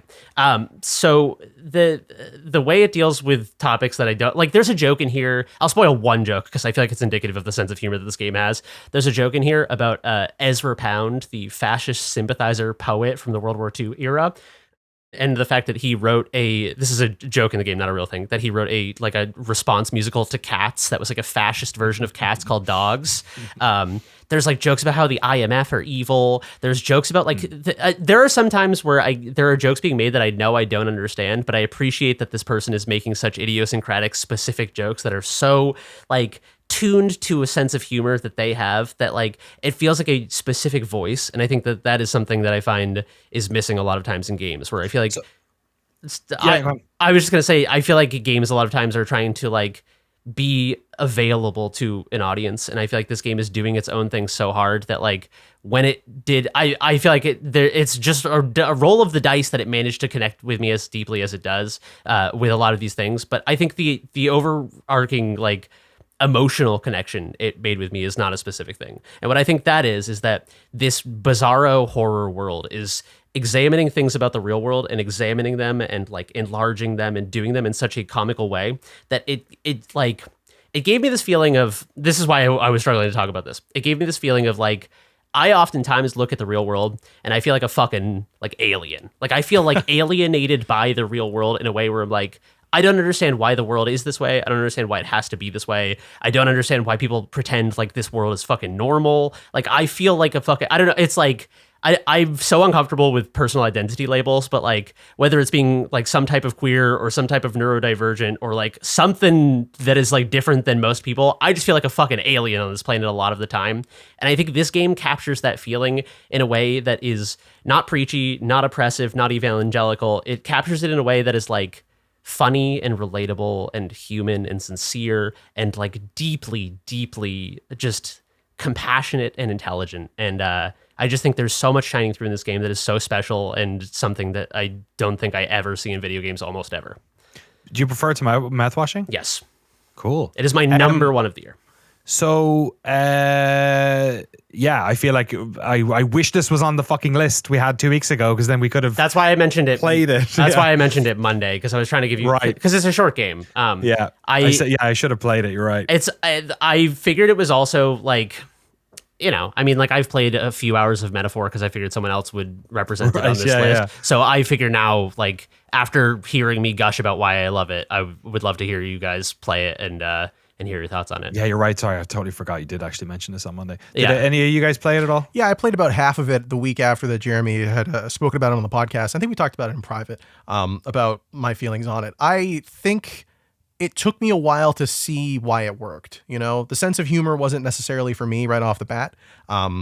But eventually, and I think I said this to Jeremy, when it talks about something that you can relate to or understand, I think that's when you kind of start to get the joke. You know, You connect. You yes, got. Yeah, like I personally, when it got to the theatrics part and talking about acting and the way people act behind the stage and when they're not literally performing at the moment, but they are performing to everyone else, that stuff really landed for me. And I was like, oh, okay. It's sort of the opposite effect that I think I have a lot of time with media online, where once I know something and I'm watching a YouTuber or reading articles and it's some generalist who talks about a lot of stuff, once you know what you're talking about or what they're talking about, you're like, they're an idiot. Like, what? Maybe they're wrong all the time. This one, I'm like, oh, okay, actually, this has some like very deep understanding of things that I felt like was a very, like, something I feel like I understand quite well or can relate to. It makes me want to know more about those previous things. Like, it makes me want to go and understand the context for why those things are so funny. Because if I found it funny here, it must be funny for somebody else in those previous ones. That's how it feels anyway. It sounds like the type of game that is like a game that it's almost like prose, where it's like, yes, we don't read, like we sit on this podcast and talk about video games. We don't talk about writing. We don't talk about poetry. And this thing is clearly like connecting on that level in a way that is like just difficult to explain. So, Poetry's a good word. But and perhaps also difficult to validate in a way against other games, because it's such a, oh no, this just like warmed my chest in a way that like art does. It's not like I can't qualitatively and analyze this, you know, I do feel compare it to other things or whatever, you know. I see what you're saying. I thought a lot about this. This is why I was hesitant to put it on the list, but I thought a lot about this, and the way I've processed it is sort of this. I think that like, to look at Anthology of the Killer and be like, oh, this is a game where you're walking around and reading prose and occasionally doing like little interactive things. Yeah, and I'm not saying that to reduce it. I know you're not. Why it might be hard to why it might be hard to easily make it sound to other people that this is one of the best games of the year, even if it is. You know? I know you're not trying to be reductive, and I think what you're bringing up is a very valid point, and it's why I sort of like grappled with mentioning this game as one of the games of the year. But the way I've processed it is kind of like, someone's on fire fire. alarm is going. It's the Anthology fans. They're here to get my ass. 1 second. Oh my God, it's the one who doesn't live in California is experiencing a fire emergency. Are you okay? Okay, you're good. Okay, he's muted. Jesse's fine, everyone. Okay, hopefully he's not burning to the ground. Anyway, to me, it's like, it is an experience that is fundamentally interactive, even if it is not doing whatever. Like, there's not like a core gameplay mechanic. The core gameplay mechanic is walking around, but there are even parts of Anthology of the Killer that acknowledge what kind of game it is and like do a joke about like, oh, you want like a gameplay? Is this gameplay? Is this what gameplay looks like to you? And it is so self-aware of what it is, and I think that like, to say that it is incomparable to other games because of its different presentation, to me, it is a fundamentally interactive experience that is a necessary ingredient in what this piece of art is. Excellent. And Right. and I think it's like, yeah, I mean, it's like comparing movies where it's like, oh, you know, like that movie was just, it was, you know, My Dinner with Andre or whatever was like, they were just talking. Like there was, what about this movie has like car chases. It's like impossible to compare. You know what I mean? Yeah, no, I hear what you're saying. Yeah, it's just, it's hard to, it's one of these ones where I'm just going to take your word for it. I'm going to take your guys' word for it that it's up there. I think you might enjoy it. It's like, I'm looking forward to playing it. It's got the sense of humor is so specific that I think that like, yeah, I think it will. I think for people who don't immediately click, it will take some work to push through and get into it. I think at some point, for most people, at some point in these 9 episodes, there will be a moment where they're like, okay, I understand why someone would say that this is their favorite game of the year. All right. Well, you got to keep moving just because you got so many games to get through. But Anthology of the Killer, it's on the list. Let's, Jesse, did I skip you? No, I mean, we're all here sharing our thoughts. I will go. For suggesting one. This is tough because there's one here that Jeremy has on his, and I don't want to steal the spotlight, but I'll go ahead. Okay. So we minimized our lists here because there's a lot of games. I probably could have made a list of like 30. Honestly, there's so much I love from this year. But one that I finished literally today in the morning, and I've been trying to finish for like 8 months or however long it's been out, 1,000 Times Resist. Oh my God. Hecky elbow, brother. Brother, Fucking hair to hair, hair. sphere to square, right. baby. Yeah, baby. Red to blue. What's happening? See, you this guys is Crips? this is a What's game happening? for people who love inside jokes. Oh my God, 1,000 times resist. So I talked about this months ago briefly, and I think I've talked about it at least once every couple of months. Just being like, I'm trying to play it, and I played this chapter, and it hurt my soul. This is in the same way that Jeremy's talking about Anthology, the Killer, at least for me. This is a game about, like, it's an adventure game. It's a visual novel. It's just walking around talking to people. That's all it is, baby. But these lines of texts, these visuals that happen throughout this game, the themes that it touches on, and the way that it inspired me to go watch a documentary, like very, very, very few games have ever made me Explain to me say, the gameplay in this game. it's an adventure game where you walk around and talk to people, and there's lines of text. And mostly you're just talking. That's it. Sometimes you make choices. There are little dialogue wheels where you pick options and stuff, but for the most part, it is just a story. It's a visual novel presented in a much more 3D space as you walk around. The narrative of the game is basically impossible to explain. You have to play it. It's a sci-fi world where things have happened. It takes place over different eras of time. Sometimes that's a potentially understandable version of Canada.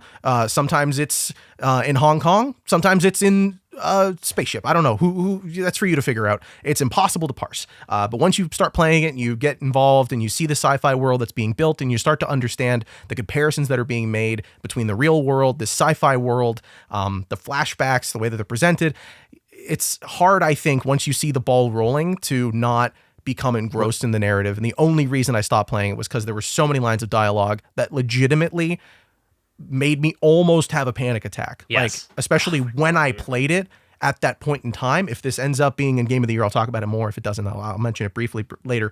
But man, this is like, holy Jeremy, crap. what do you like about it? What's the? I'm probably about halfway through this game. I've admittedly, this is a moment of weakness for me. Let me be vulnerable here. I felt like weird resistance to this game. Not 1,000 times I resisted it, and 1,001 I played it.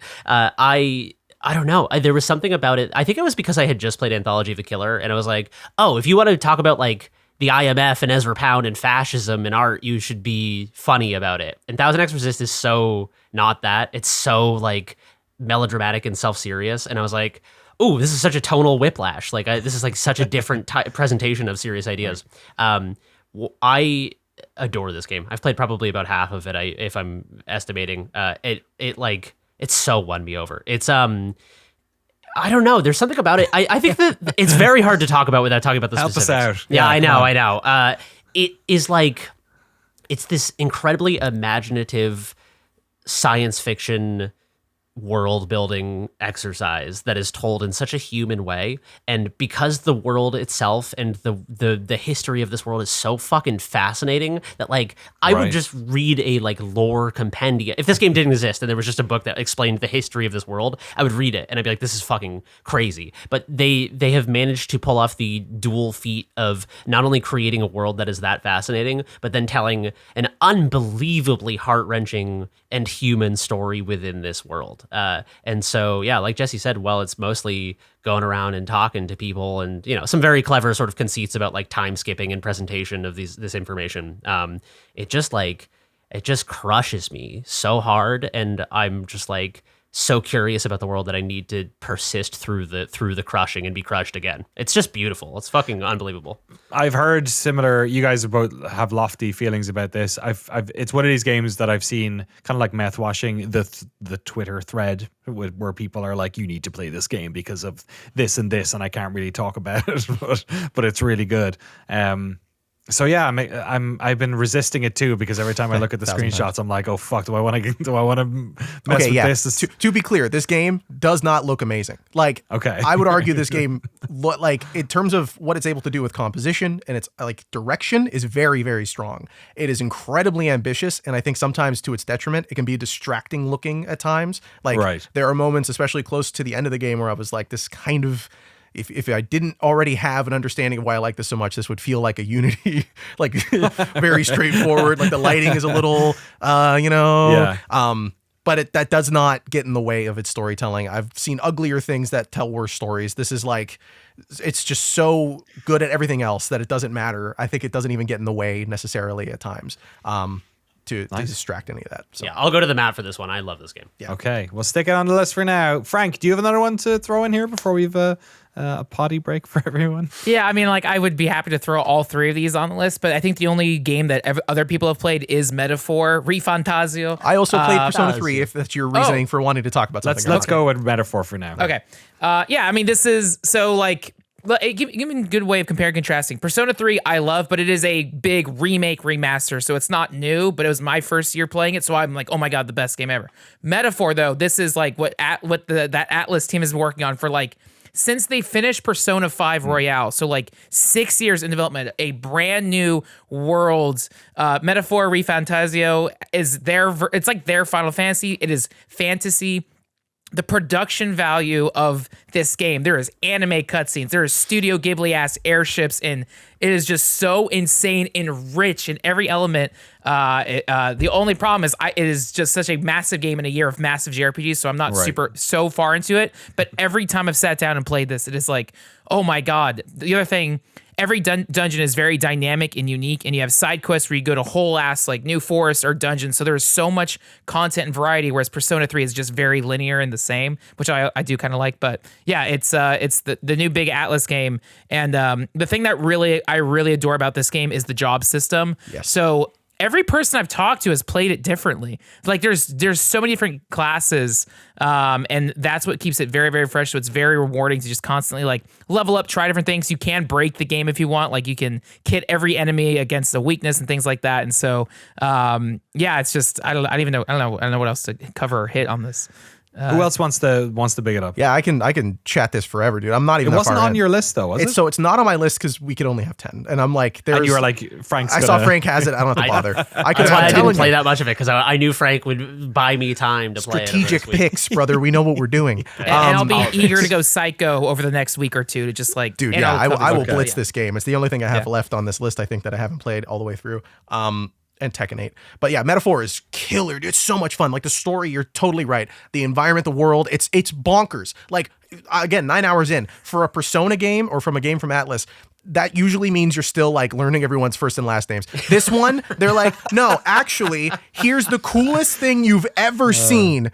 And that's the start. I was like, when it happened, Frank's know what I'm talking about. When it happened, I was like, we're not that far in yet. What do you mean? Last year, people were saying, and I think incorrectly, that Final Fantasy 16 was like Game of Thrones, which, like, what does that mean? It's just a fantasy game? Shut up. But like this Metaphor ReFantazio is like, what if George R.R. Martin just like was really into anime, like really into anime. It's crazy, dude. They are cutthroat with characters. And yes, the job system, I think Persona's combat is like weirdly the weakest part of it. I do not like fighting in the Persona games. Everything just turns into how do I abuse the weakness as quickly as possible. Yeah. This is like, no, it's so much faster. The combat system is much smarter. And the job system makes it a million times better because you can do whatever you want, and like you don't have to go sit down with the long-nosed guy who's going to tell you how to make your cool little persona. No, this one you can be like, my knight is also a healer. I don't give a shit. My mage also has a sword. Why not? Screw it.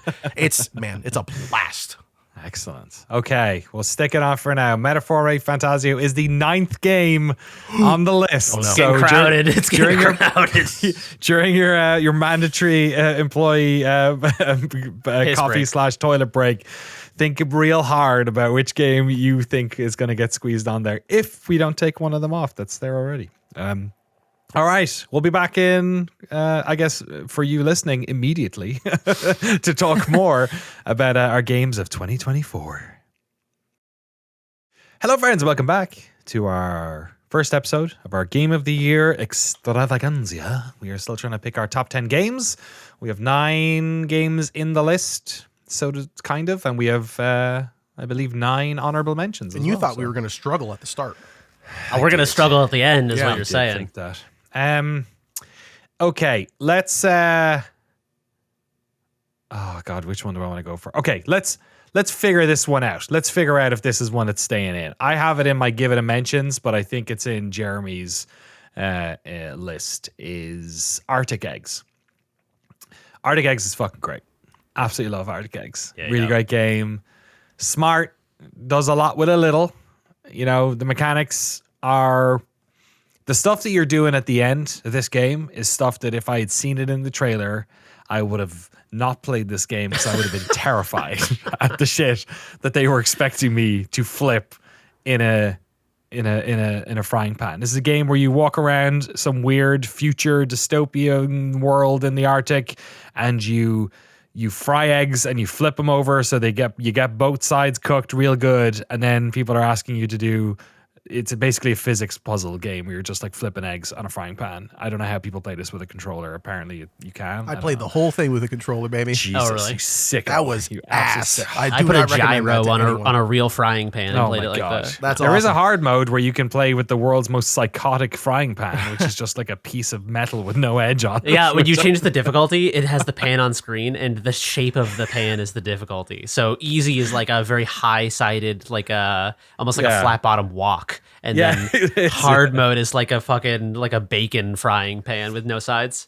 Unbelievable. I really enjoy it. I like the look of it. There's I have like no notes. That's my review of this game. But it doesn't get to the heights of some of these other games. Yeah. Is basically my argument where I am with this one. It is a humble masterpiece. It's Yes, like that's a great way of putting it. it doesn't do a ton, but what it does incredibly well. It's basically just like they found a incredibly fun core mechanic, which is flipping shit around on a pan and trying to not spill anything or you start over, and getting it fried enough, frying it on both sides, different things like burst open and explode and do different shit as you fry them, or try to crawl out of the pan. And you just go around cooking for people. And it's like, yeah, they just found an incredibly fun core mini game and then built this like really intriguing world, kind of dystopic world around it. And yeah, I don't know, there's just something very heartfelt about it. The little bits of writing it has are incredibly sincere and to the point, and you just get these little, it seems like a very silly game, and then someone will say something that you're like, oh, that's so heartfelt. I did not expect that in this weird little egg game. Yeah, you're right. There's a couple of interactions that are kind of get you out of left field, and the world building's fun. Like it's interesting trying to figure out like you're almost on this what do you call it? Like a young person's quest to prove themselves, like that type of thing. Like in a lot of cultures. It's just this weird thing, like why are you going around frying eggs and people, it's just bizarre. And I love all the art design and the little weird things they have on their noses and like all that shit. It's just like there's great little touches in it. Will we put it in honorable mentions for now? Does it feel like, or what do you think? Top of honorable, maybe we'll stick it. It's very honorable. It was, I mean, it's GOTY material for me, but seeing this competition on this list, there are other ones that I will fight harder for. So I think it'll probably get bumped. Yeah, Okay, I also let's would put put it there. Yeah. Let's okay, yeah, I'm starting to let me just do my 3 given mentions really quick, if that's okay, because one of them I think is one that Jesse has. Maybe, I'm not sure. Maybe not. No, that's another Jeremy, actually. Let me just do them quick. Pacific Drive. I really enjoyed Pacific Drive. I definitely fell off at a certain point. I think maybe I love the design of the game. I love the concept for the game. I love driving in the game. The world was super creepy. It definitely got me... I was okay. It got me prepped for Stalker 2 in a very nice way, and in terms of how, anomalies and how tonally interesting the game was. Characters were great. All that voice acting stuff was way better than I thought it would be. I think the only reason it doesn't make it into my top games of the year is that at a certain point, I think it sags a bit in the middle or something, and it was hard to find the motivation. There's a lot of game. Like this is very much the podcast for old men, because we so often, and maybe it's not, maybe this is just like the way games are in a certain way, although we have games like Metaphor here as well, but like a lot of the games that we seem to enjoy are games that don't overstay their welcome, that like have a simple idea, do it well, and get the fuck out. Still Wakes the Deep is definitely that. Arctic Eggs, Mouthwashing, INDIKA, like these aren't games that they're not trying to justify 12-hour run times and really sagging a bit. And Pacific Drive felt like, at times I felt like there was just a bit too much of it. That was the only thing I had. I wish it was a bit more thinner and refined, was probably what I would think. Yeah, like an enthusiast sense. I was almost like, I've played a lot of these crafting games where you're incrementally upgrading a thing and constantly maintaining a thing. I liked the presentation and the delivery of it in Pacific Drive so much. But unfortunately, when we're enthusiasts and it's like we have 100 other games you could be playing, the idea of playing a game where I have to maintain the shitty rusty metal on the side of a car for 6 hours is not like a useful use of my time, unfortunately. I wish it was the only thing I could play because I probably like it a lot, but That's where I am on it. But it was super great. Another game I'd heartily recommend to people.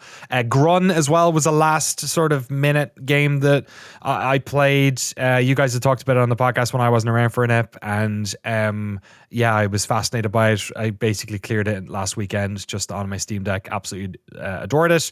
Used a little bit of the it's a gardening game, but is it really a gardening game? It's the one we talked about a couple of weeks ago. First person puzzle kind of thing.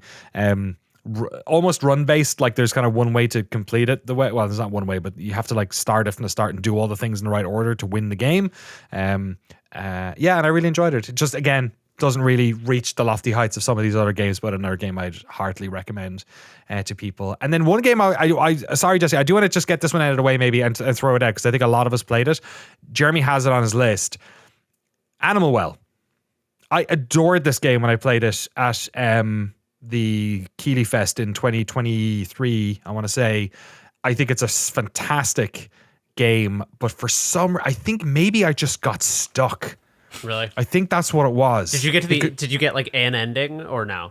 No, okay, I didn't. Okay. So I think I am just stuck at the moment. And that's the only reason that I feel like if it was on the list, I would go back and play it more. But I even last week went to play and I was like, I don't know what to fucking do. So maybe I should just get a guide or something. A really, really hard game to get back into after taking a long break because it is one of those games that I just mainlined where I'd quit for the day, and it has a really great system for making notes and symbols on your map, placing symbols. So you can be like, question mark, like what and you can draw even. So it's like, what the fuck was this? Like I saw there's like a little guy here. I don't know what he does. So I think without being able to hold all of those things in your head and come back to it in like less than 3 days time, it would be a tough game. Like how does the spring work again? Yeah, exactly. And why, the fucking I love Animal Well. It's again incredibly stiff competition this year. There's another game that I will not spoil yet on my list that probably edges it out. Okay. I don't know. It's really fucking good. Metroidvania is a hard sell for me. I feel it's such a saturated genre that I play a lot of them and kind of bounce off a lot of them. This is my favorite Metroidvania since Hollow Knight, which is a game that I really loved. So it's a fucking great game. I don't know. I don't know if I'll fight for it to be in the top 10, but it's top 10 material for me. Let's stick it in the maybes for the moment, and we'll come back to that. Jesse, sorry to keep you waiting. Throw another one at us, whether it's a game you want or one you're not so sure about. Let me get my honorable mentions out of the way for this one. Actually, let me fire through those quick, mostly because I think one of them's going to come up later, and then I'll talk about one that's not on the list that I wish it was, just because it's weird. So first one, another Crab's Treasure. This is banging, baby. I love this game so much. It is so charming. It's a third-person Dark Souls style game, but instead of playing as a withering knight whose skin is falling off its body, this time you're playing the world's cutest little hermit crab. The shell system is really smart as an armor thing, but also as like a stylistic thing. Like you wear garbage on your back. Like the title of the game, Another Crab's Treasure, is a play on, another man's trash, another man's treasure. This is like the whole thing of the game is, systematically anyway, is about how you can use trash in different fun ways. It's the world building. It's how they show you where things are on the map that you need to go find. It is so much fun, and it does so much with that style. And then halfway through the game, or like 60% of the way through the game, it's like, haha, got you, fucker. I bet you were enjoying that. How about you have a bad time? And it makes you feel like you're secretly the enemy of the world, and I don't think the game is wrong. It has one of the coolest finishing sequences that does my favorite thing that all great stories do. It is just a really, really fun time, and I think it deserves a ton of respect, but it's also... it is what it is. If no one else played it, then I don't want to push for it too hard. I feel similar. I like it a lot. Again, it's just we're getting to the stage to me where there are games that it's not going to best. And I feel similarly about Lies of P last year. I guess that was the last year game. It's where it was like a game that I really enjoyed, very in this like Dark Souls-y way, but like deconstructed and interesting. But yeah, it just isn't. It's a fantastic A- game. Or you know what I mean? Yeah. I feel like A- feels worse than a B+ for some reason, but it's an A game. It's not an A+ game. No, it's totally kind of agree. where I feel about it. But yeah, it's another fantastic little thing. One of the other ones, UFO 50. We're gonna talk about that later. I don't want to get into it. It's on Jeremy's top. So, and then my one. Sorry. Oh, sorry. No. Go ahead. I was gonna say the one that I don't want to talk about. Well, I'm going to talk about it, but I don't want to put it on the list. Is Star Wars Outlaws. We talked about this briefly earlier in the year. I think when I was talking about it, I had maybe played like 6 to 8 hours of the game. I went on to play about 25. The game is fucking phenomenal. It is really, really fun. They have done a ton of updates. Why not on the list then? So it's not on the list for 2 reasons. One, I think it came out at a time where it wasn't ready. And the reason it's ready now is because it has had those updates that have made it more enjoyable. I think at this point, it's probably not really something you can get into. And then also, I think the reason that I like it so much isn't because it's a good video game. That feels wrong to say, but like it's not. It's fine. It's not like fun capital F. You know, I'm not excited to do the combat that's in the game. Despite all the updates, they've removed a lot of the insta-fail stealth stuff. I still don't think the stealth is fun when you do it. I still don't think the blaster shooting is all that fun when you do it. You can ride around on your speedster or whatever the hell it's called, but like it sucks. Even when it's good, it sucks. I like it because it's like the best Disney theme park that's ever been created. Like it's so it's just like a fun world to explore. Yes, kind it's of exactly. Hey, dude, that often works enough for me. that you honestly, if you watched Andor and thought, man, I wish I could like walk around in Andor.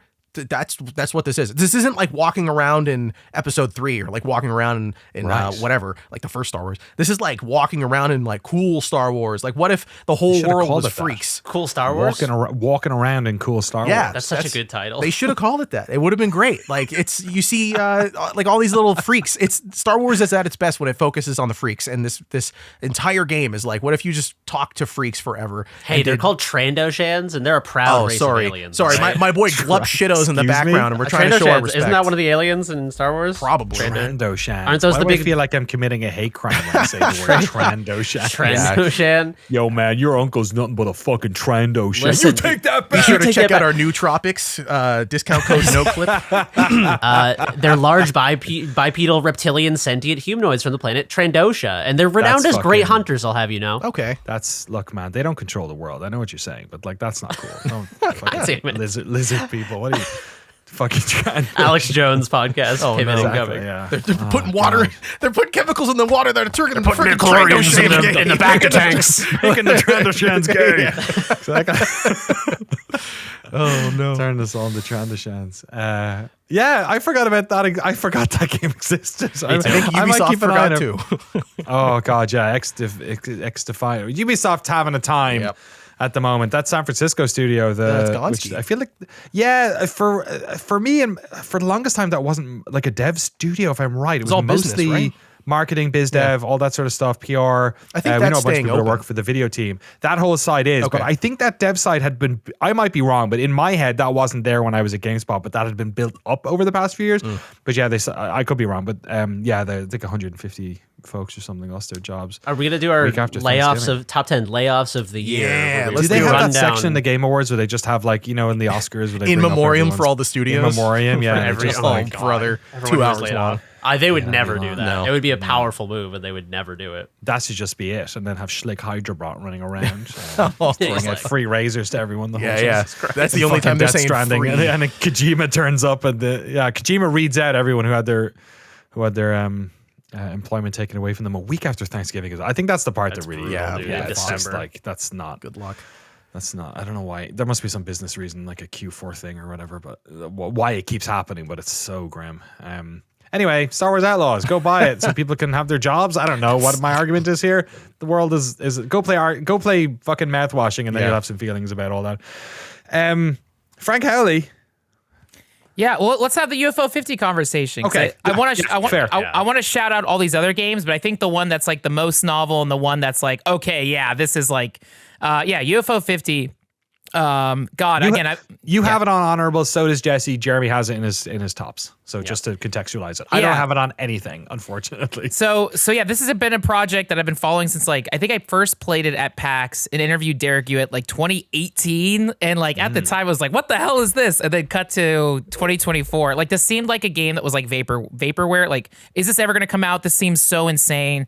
And they did it, we had like a month. This kept coming up for like a month straight on the podcast. So like, oh, I played this game deep in here. I played this in here. Like, again, just the context. UFO 50 is this incredible achievement of a indie dev collective of everyone making all these small or big games within a wrapper called UFO 50, which is a long lost console of all these like Nintendo era games, and every genre is represented, from a full blown Western or like a cowboy JRPG to card games to like Metroidvanias to like racing games, like every kind of thing you would find. And the fun of it has been seeing what games stick with people. I've only maybe scratched maybe like 20 out of 50 games. Every game has like 3 layers of achievements, like beat the game, do an Easter egg, and then like master it. And the soundtrack is amazing. It's one composer. There's like 350 plus musical tracks on the Bandcamp upload, and they're amazing. So that's the music's upsetting. yeah. That's upsetting. It's fucked. I mean, this game is like, the fact that this game exists is a goddamn miracle. It is like. It is, when I heard about this game, it didn't immediately appeal to me because I thought it was going to be sort of like 50 little WarioWare mini games.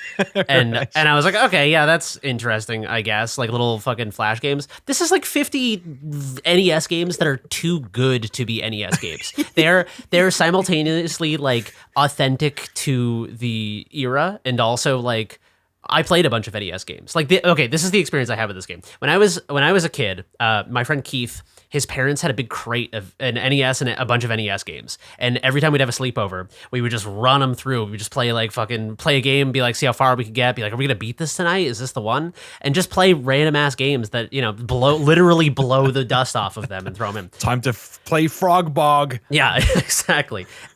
When this game came out, me and my buddy Brian, who is the biggest Spelunky head I know, big nice. Derek U head, who now has gold cartridged like. He's a big fan of the universe. Is that what you're saying? Yeah, exactly. The Y universe. Sorry. He is in the Steam achievements gives you the like 0.01% have people have this. He has like the point. He's in the top like 99.9 percentile of UFO 50 players, and we've beat a lot of these games together. But when it came out, we just sat down and played for like 6 hours and just were like flabbergasted that this exists. But the thing about it is, if half of these games were good, it would be a miracle. All of these games have so much depth, even the ones that don't really connect with me. I play them and I'm like, if this was your thing, this would be like unbelievably good. But I would say that maybe like 30 of them I have loved and put serious time into. And the thing that I think is really special about it is, like, even if it was just 50 games alone that were good, that's a fucking miracle. The thing about this is that's special is that they have pulled this like cognitive magic trick by wrapping it all in this fictitious developer and console, the LX console from back in the day, and it imbues it with this like this feeling that we said this when we talked about it on the podcast before, that like if these were 50 games that all came out on Steam and you could play them, they would all be good games, but they'd be like less special somehow. The fact that this is a collection that contextualizes these as all one part of this thing, and it's like you can sort them chronologically. I played them chronologically, and it was so fun to like see sprite reuse, to see like to hear sounds from other games and be like, oh, that projectile sound is the block sound from this other game. Oh, funny. That's cool. And it gives you this feeling of being a games historian, but self-contained. And it's like that's such a bizarre thing that like it's not just 50 games, it's the meta game is feeling like you are somehow experiencing the history of video games in this diorama micro format. That's a really good point to make, because what else came out this year? Atari 50?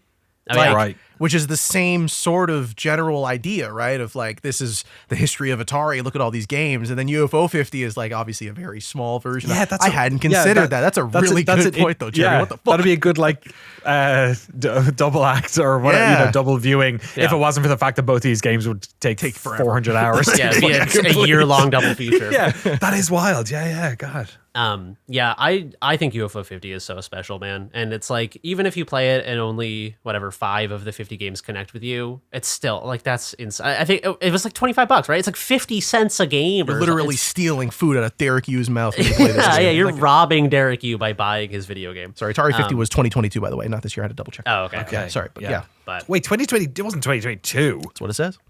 No way. It was last year, wasn't it? Anniversary celebration, 2022. No way. All right. Am I crazy? I'm on Wikipedia. Am I that old?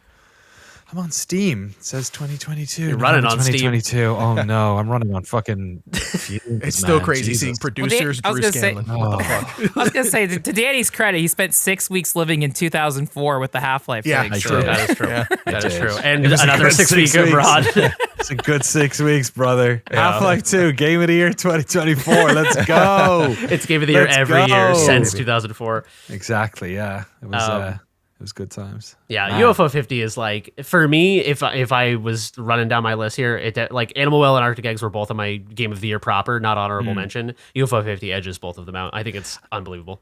I think UFO 50 gets I feel like it's gonna probably get in here just because there's so much cumulative love for it. I'm not a holdout. It's simply a fact of not having enough time to play it, and also like coupled with the very like my just particular gaming history is a bit weird and doesn't include a lot of these early Nintendo games. So I'm a little bit maybe less enthusiastic to play it on a sort of an aesthetic front, but Yeah, I'd be excited to play more of it actually. I have one more note about it, which is that you can see not only glimpses of other games made by the developers who were involved in this, but like some of Derek Hughes' early games. There's like shades of them. So this is almost like a history of like Derek Hughes' career as well in Masquerade in part. There's just layer after layer after layer. And the final thing I'll say about it is that there's a whole meta game secret that I won't even talk about in this that is like unbelievable. Yeah. I just want to say that it exists. I think that's important. That stuff's cool. We'll talk about these games more in depth probably if they make it in the top 10 once we're into the next 3 episodes. But let's figure out these 10. We technically have 10 at the moment. Let's just go through them just so everyone who's listening gets an idea. Indiana Jones and the Great Circle, Lorelei and the Laser Eyes, Mouthwashing, Like a Dragon, Infinite Wealth, Astro Bot, Balatro, Anthology of the Killer, 1000X Resist, Metaphor ReFantazio, Metaphor ReFantazio, and UFO 50. 1, 2, 3, 4, 5, 6, 7, 8, 9, 10 red bricks. There we go. Okay. Okay. There's a natural tension here because the games that we haven't talked about might be the ones that we're least enthusiastic to talk about, or we have less mind share behind them, or it might be the harder ones to do. And looking at what we have here, that's kind of what it feels like. We'll get to our honorable mentions in a bit. I know Frank's got a bunch of them we have to get through as well. There's 4 games here we have that feel like they're skirting up right on the edge. I'm going to get my one out of the way first, and I'm really not sure where this is going to land. Stalker 2 came out a couple of weeks ago. This game is imperfect in that it is quite buggy, performance issues, but in that way it does follow in the long line of Stalker games in being the perfect Stalker sequel because it has all of those things. I have not played enough of it to know if, like, I have played more Indiana Jones at this stage than I have Stalker, which says a lot about how much I got whipped into Indie land. Stalker 2 is like, in terms of mood and tone, is undefeated. It continues. It's like Tyson came back and knocked out Jake Paul in the first round. It's like, and still, like 20 years later, undefeated. Impossible. How are they still good at doing this? I have never, like, this it makes me sad in a way because it brings me back to, oh yeah, like literally since the early 2000s, no game has made me feel this way than Stalker in terms of just fucking walking through woods at night, man. It's just the scariest, most, like, both that mixture of being terrified, being scared, and also being so curious. Like, I just need to keep going. It, like, even stuff that is, and I wonder if this doesn't work on other people, because like the stuff that I'm talking about is literally just walking around places with weather effects and sound and music playing and weird shadows in the night and enemies that pop out of nowhere, and then, you know, these weird visual sort of things that are happening that you're trying to figure out, is that an anomaly, all that sort of stuff. The quests are very basic. Script is basic. The voice acting, I'm doing it in Ukrainian and it's cool. but it's not, it's not like crazy performance. So I'm feeling weird about this, where I'm like, this is definitely like right now it's my second favorite game of the year. This and Indie just saved 2024. I mean, I enjoyed a lot of these games, but I would say they weren't capital D Danny games. Maybe these two are 100% in my lane, and I've really, really enjoyed them. If it wasn't for you guys, I probably would have had a lot less fun this year playing games, because so many of the games that I've enjoyed this year are games that you guys have convinced me to play and made a great argument for. So these two, though, are my games. But in that way, I don't know if I have the requisite experience with Stalker to really make an argument for it. But to me, it's definitely second, and perhaps it'll end up being game of the year. I don't know, but it's definitely my second favorite game of the year for sure. So I don't know. To me, it goes in the maybe list at the moment. I wish I had played more of it. I only played the first 30 minutes, and I was like, oh, okay, I can see what's appealing about this quickly-ish, but it's a lot of story setup and explaining the world. The start is so linear. Yeah. And the nature of these games is that they're like cones. Exactly. The first area is kind of like The Witcher 3. The first area is kind of like, oh, you're like a little playground area, and then you go out and you can, in these games, you can go anywhere the fuck you want, basically. I mean, they gate you at the start in that first area. And I'm not sure, there's probably places you can't get to yet. Usually you can't get close to the actual to Chernobyl without getting a certain amount of radiation protection, is kind of the way they gated you in the past. That's where all the really fucked up shit happens usually, the closer you get to it. But yeah, so that's how I'm feeling about it.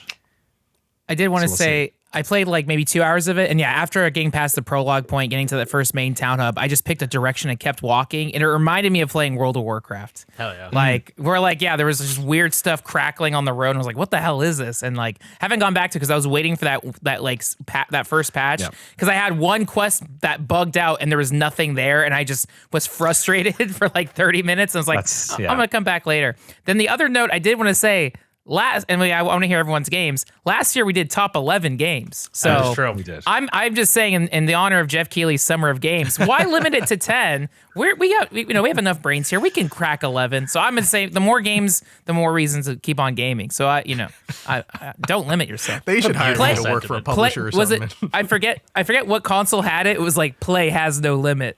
I think that was PlayStation, right? Xbox. Yeah, was it PlayStation? Right.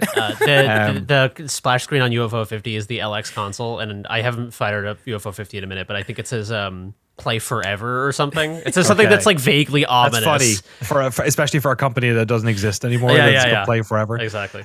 Jeremy, can we clean up your one? I think the last game you have here is your last honorable mention. Yeah, I just wanted to shout out Arco. It didn't quite have what it took to make it onto my Game of the Year list, but it is a very easy to explain why I liked it very quickly. It is a anti-colonialist Western tactics RPG. I mean, that alone is holy shit, what a game.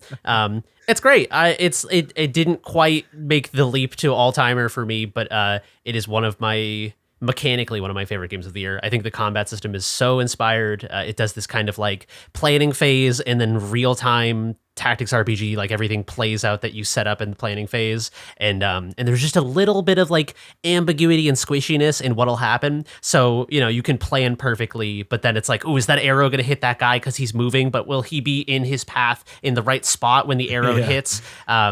And it just if I can take 1 second to tell an anecdote, there's a part of this where there's a scripted death where you're supposed to lose a combat encounter, and I was so obsessed. I knew what you were talking about. I think I might have mentioned it on the podcast, but I was so obsessed with this combat system that I was like, I can fucking do this, and I just wave after wave after wave after wave. Too. Yeah, it is.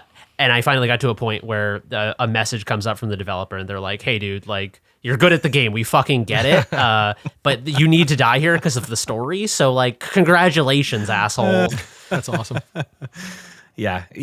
Echo everything you said. It's a really special little thing. I want to play a bit more of it.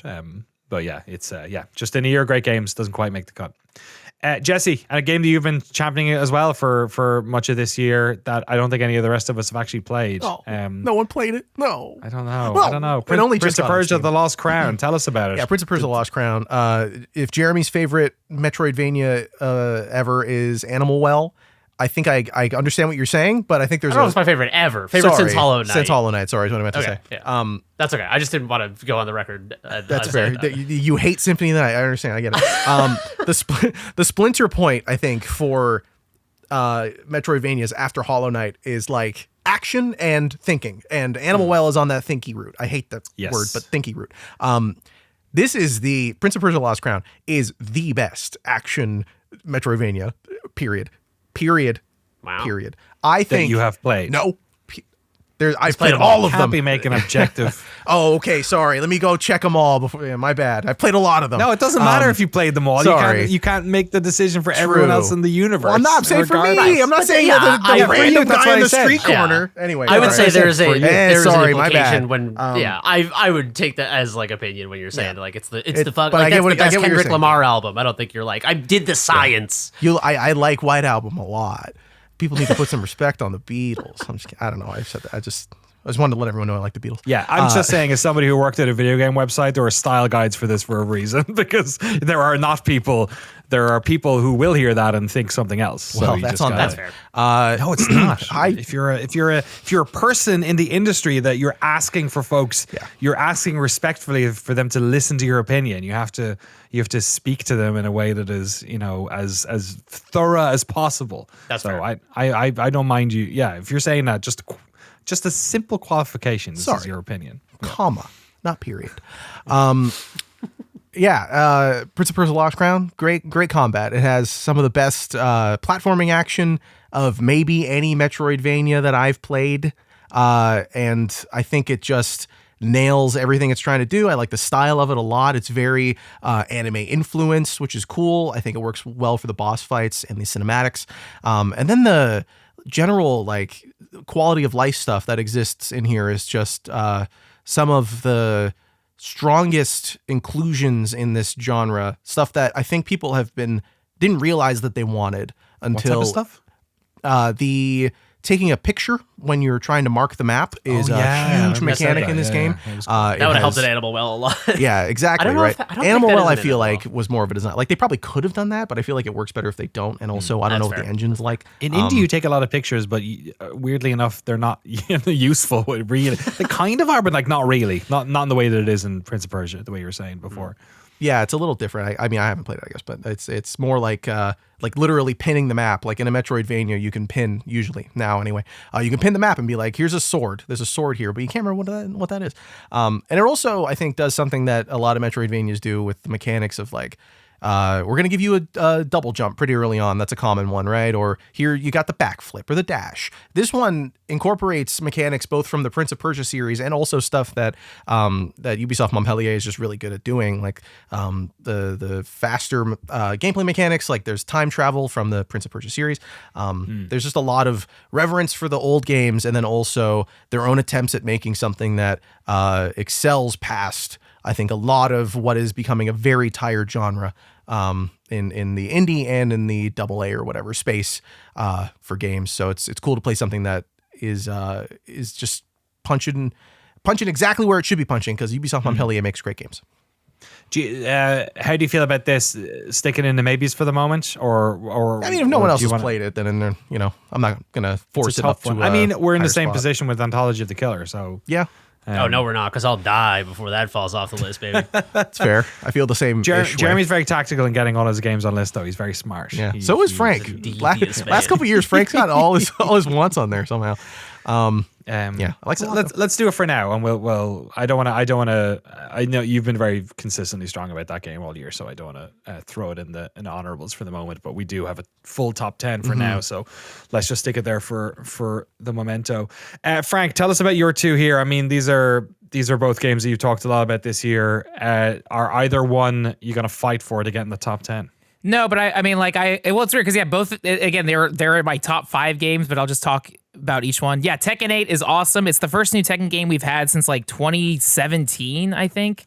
That one was supported a lot with DLC. No, Tekken 7 was 2015. That's upsetting. So like as like my first Tekken was Tekken 3 when I was like 8 years old. So like nearly a lifelong Tekken fan. Oh my God, finally for Tekken, like I have a King figure. King Tekken's what got me into wrestling, all this stuff. It's like we finally have a new Tekken game, and the big change from Tekken 7 is it's multi-platform. So like I had a Tekken 7 on PlayStation. I had Tekken 7 on PC because whoever you wanted to play with, you had Tekken 7 was on Game Pass, so I had to like get 3 copies of the game. Now I just have it on PS5, but I could play against PC friends or whatever. Yeah, Tekken 8 is great. It's just nice, like same thing like when there was a new Street Fighter or any fighting game where it's like, okay, we finally have, if I ever want to play Tekken, it's there. It's fantastic. Again, the online stuff is really great. There's so many modes. There's the story mode, which is all anime nonsense. It has like all fighting games these days have like the arcade quest where you're just like, you can customize. The customization's amazing. At one point, they even added like women's wrestling outfits. I don't know if they were trying to get me back in, but so it's great. Yeah, they haven't like gone nuts with the DLC characters yet, so I'm eager to see what like anime collabs and stuff come in. But yeah, it's Tekken 8. It's fantastic. Another fun coincidence is when I was in Japan was like the marketing cycle for this game. So I bought I've got to play Tekken 3 arcade cabinet in a Uniqlo in Harajuku against a random like Japanese shopper, and he destroyed me. That's sick. But like that is a passionate memory. So yeah, again, it's like it's not necessarily I need to vouch for it to be on the top 10, but it's like it's definitely my fighting game of the year. I'm just happy there's a new Tekken and it kicks ass. It's very good. Like yeah, so it's just awesome. But it's like it's not necessarily novel. It's just bam, new Tekken. It's fantastic. So I really, really like it. And yeah, this month I've just been going back and getting trophies and diving in. It's fun to play with the fight stick. It's a good ass Tekken game. So I'm excited for more.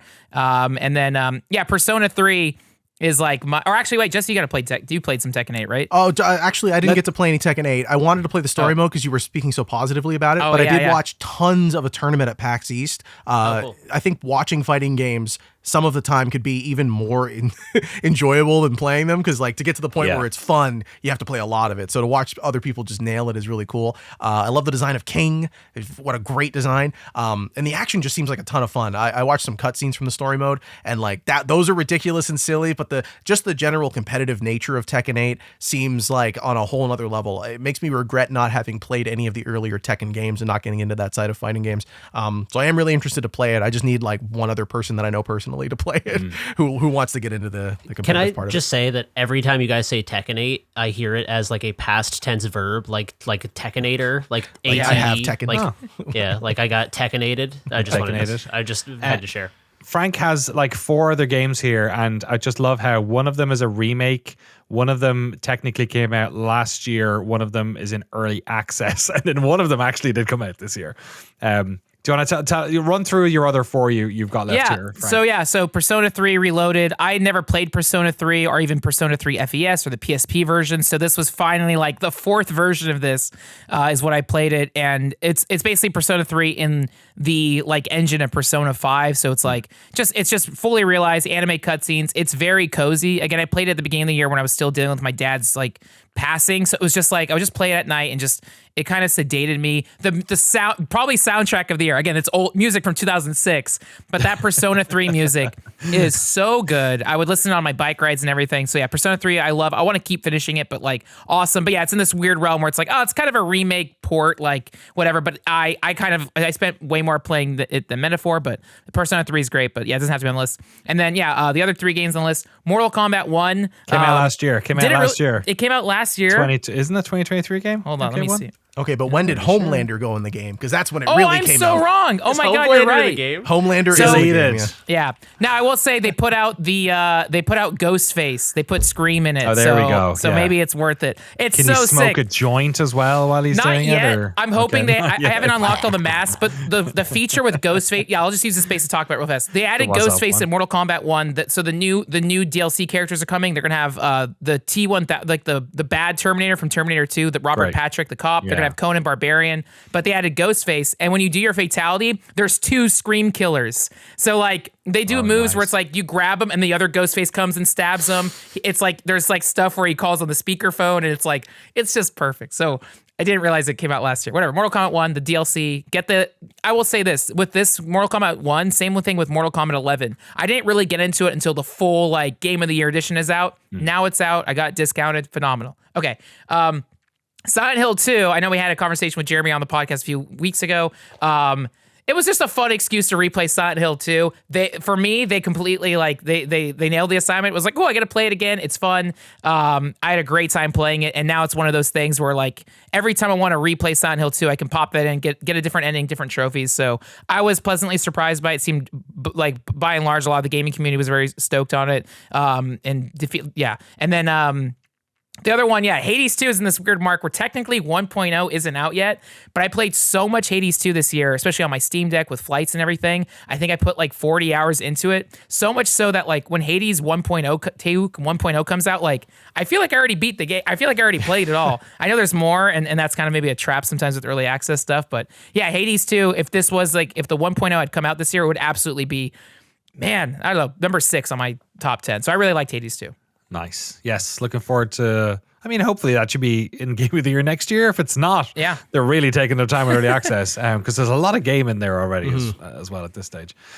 Okay. As long as I'm not wrong, it looks like that is all the games people listed. Is there anything else to throw in? I'm sure I forgot something that I wanted to, but I'm sure I had mentioned this in passing, but you already have 12 games down, so it better be. No, just to quickly mention it. New Call of Duty this year was really fantastic. The Marvel vs. Capcom collection was good, but that was just ports. Dead Rising remaster, amazing. Oh yeah. But another port, and then. You mentioned Indiana Jones. I didn't get the chance to play Anton Blast. That just came out yesterday. Right. So I'll be happy to cover that in January for the podcast. But Anton Blast is out on Steam. Seems like it's selling well. But that's it. Yeah. Tactical Breach Wizards was one I wish I had played a bit more of. Might have made it in as well because the writing was so good in that as well. And the gameplay was fun. Any other ones? Yeah. Tiny Terry's Turbo Trip. Oh yes, you did. Oh god, yeah, that was fun. That was fun. What a fun video Wouldn't game. have made my top either, but really good fun. Yeah. Blast. Perfect weekend game. I liked but did not love the Elden Ring DLC. I didn't think it was as good as everyone else said it was. I can't believe it got a 10 from some outlets. I think that's ridiculous, but it was they're scared, man. It's hard times out there for journalists. We got to start giving 10s so the ad revs drop it up. Don't stoke the mob. Yeah. No, I don't know. It's like it's good. It's really good. It's probably like an 8. Okay. There we go. 8. 8 would be a nice number, but 10 is a better number. You know, it's a better number than not 14, but we don't have 14. We have 10. Maybe 11 is a good one. 11. That's a good number, too. 11 might be. We'll have to fight over which is 11 then. Okay. Let's go through the honorable mentions first of all and make sure that there's none of these that we feel like we really want to throw into the top 10 conversation. Because right now we have probably 14 honorable mentions. We have 4 maybes, but we have a top 10 already. So it's got to really need it to get into the maybes here. Honorable mentions so far are INDIKA, Still Wakes the Deep, Crow Country, Sorry We're Closed, Unicorn Overlord, The Plucky Squire, Unicorn Overload again, apparently. Sorry, let me delete that. Put it up there. It's so good. Stellar Blade, Helldivers 2, Pacific Drive, Grunn, Another Crab's Treasure, Star Wars Outlaws, Arco, Tekken 8, Persona 3, Silent Hill 2, and Hades 2. Fantastic games there. Anything we need to relitigate, or we're happy? All good games. All very, very good games. Stellar Blade could get like a best character design award. That's it. Okay. The most in a podcast where I am banging my objectivity drum, that might be the loudest bang I give it. Nothing more objective than the most beautiful lady award. Exactly, I was gonna say Stellar Blade could also get the loudest bang award, but she could have been She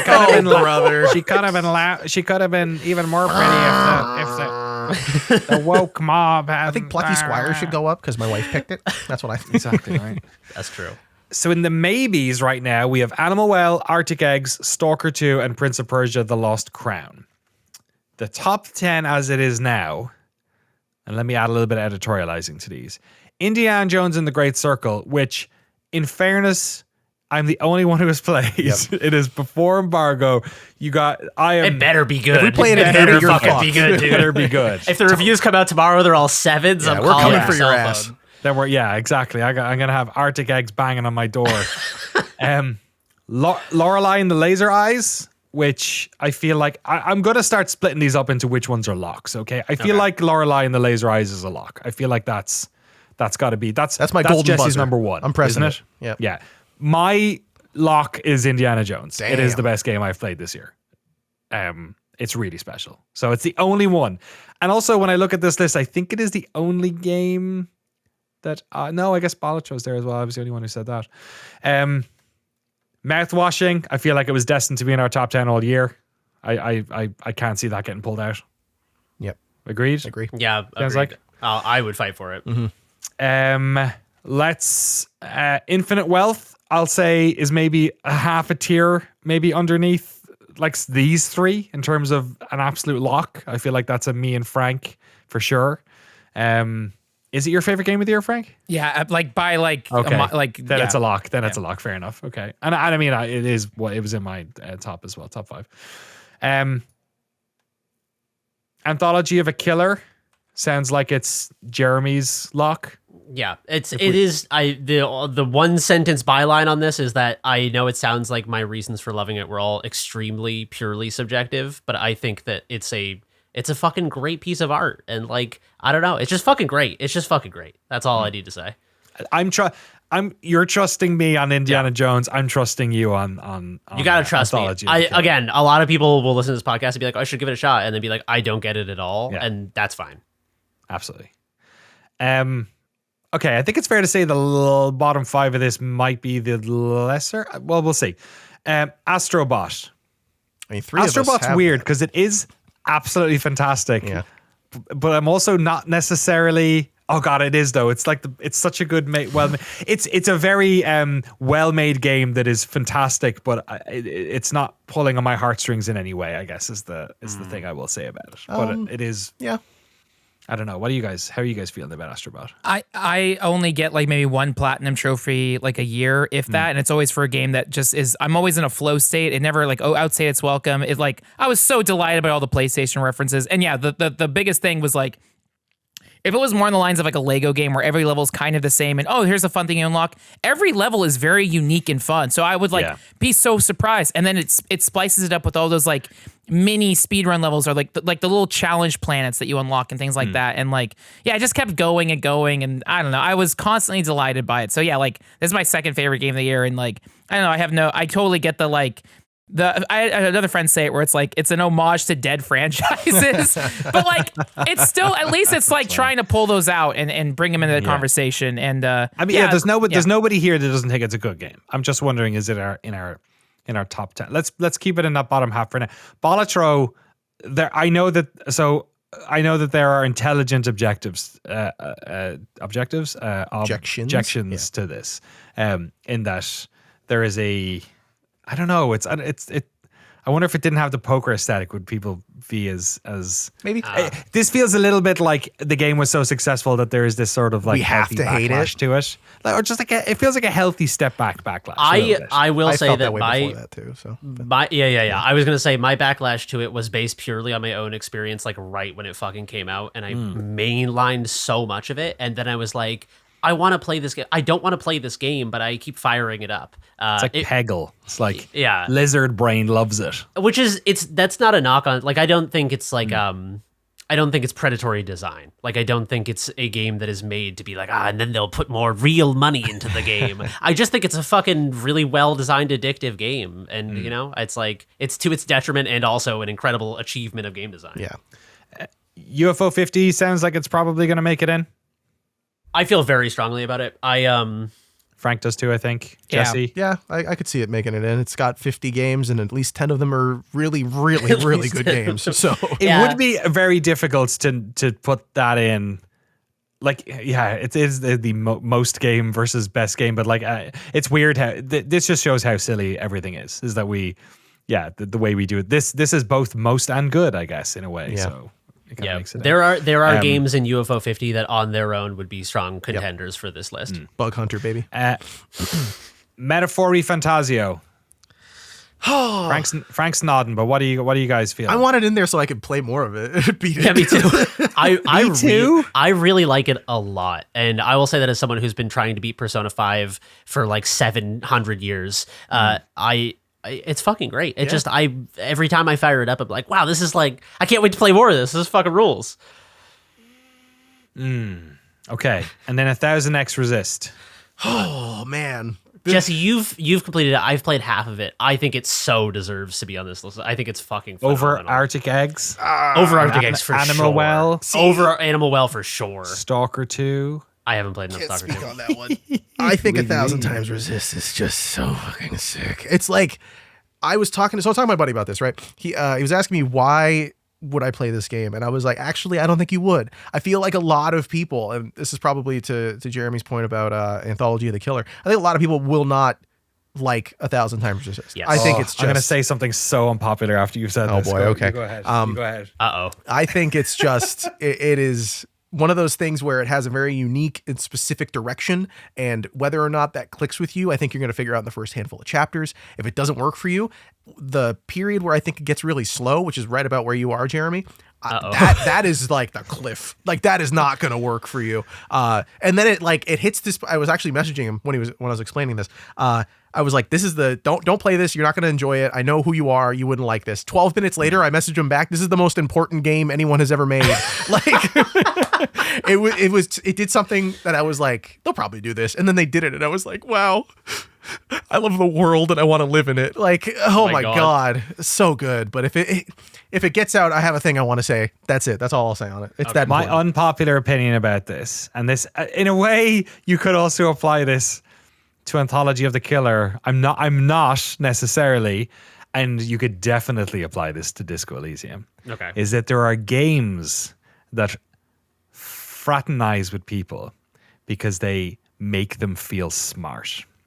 And I think it's it's not something that we critique often in games.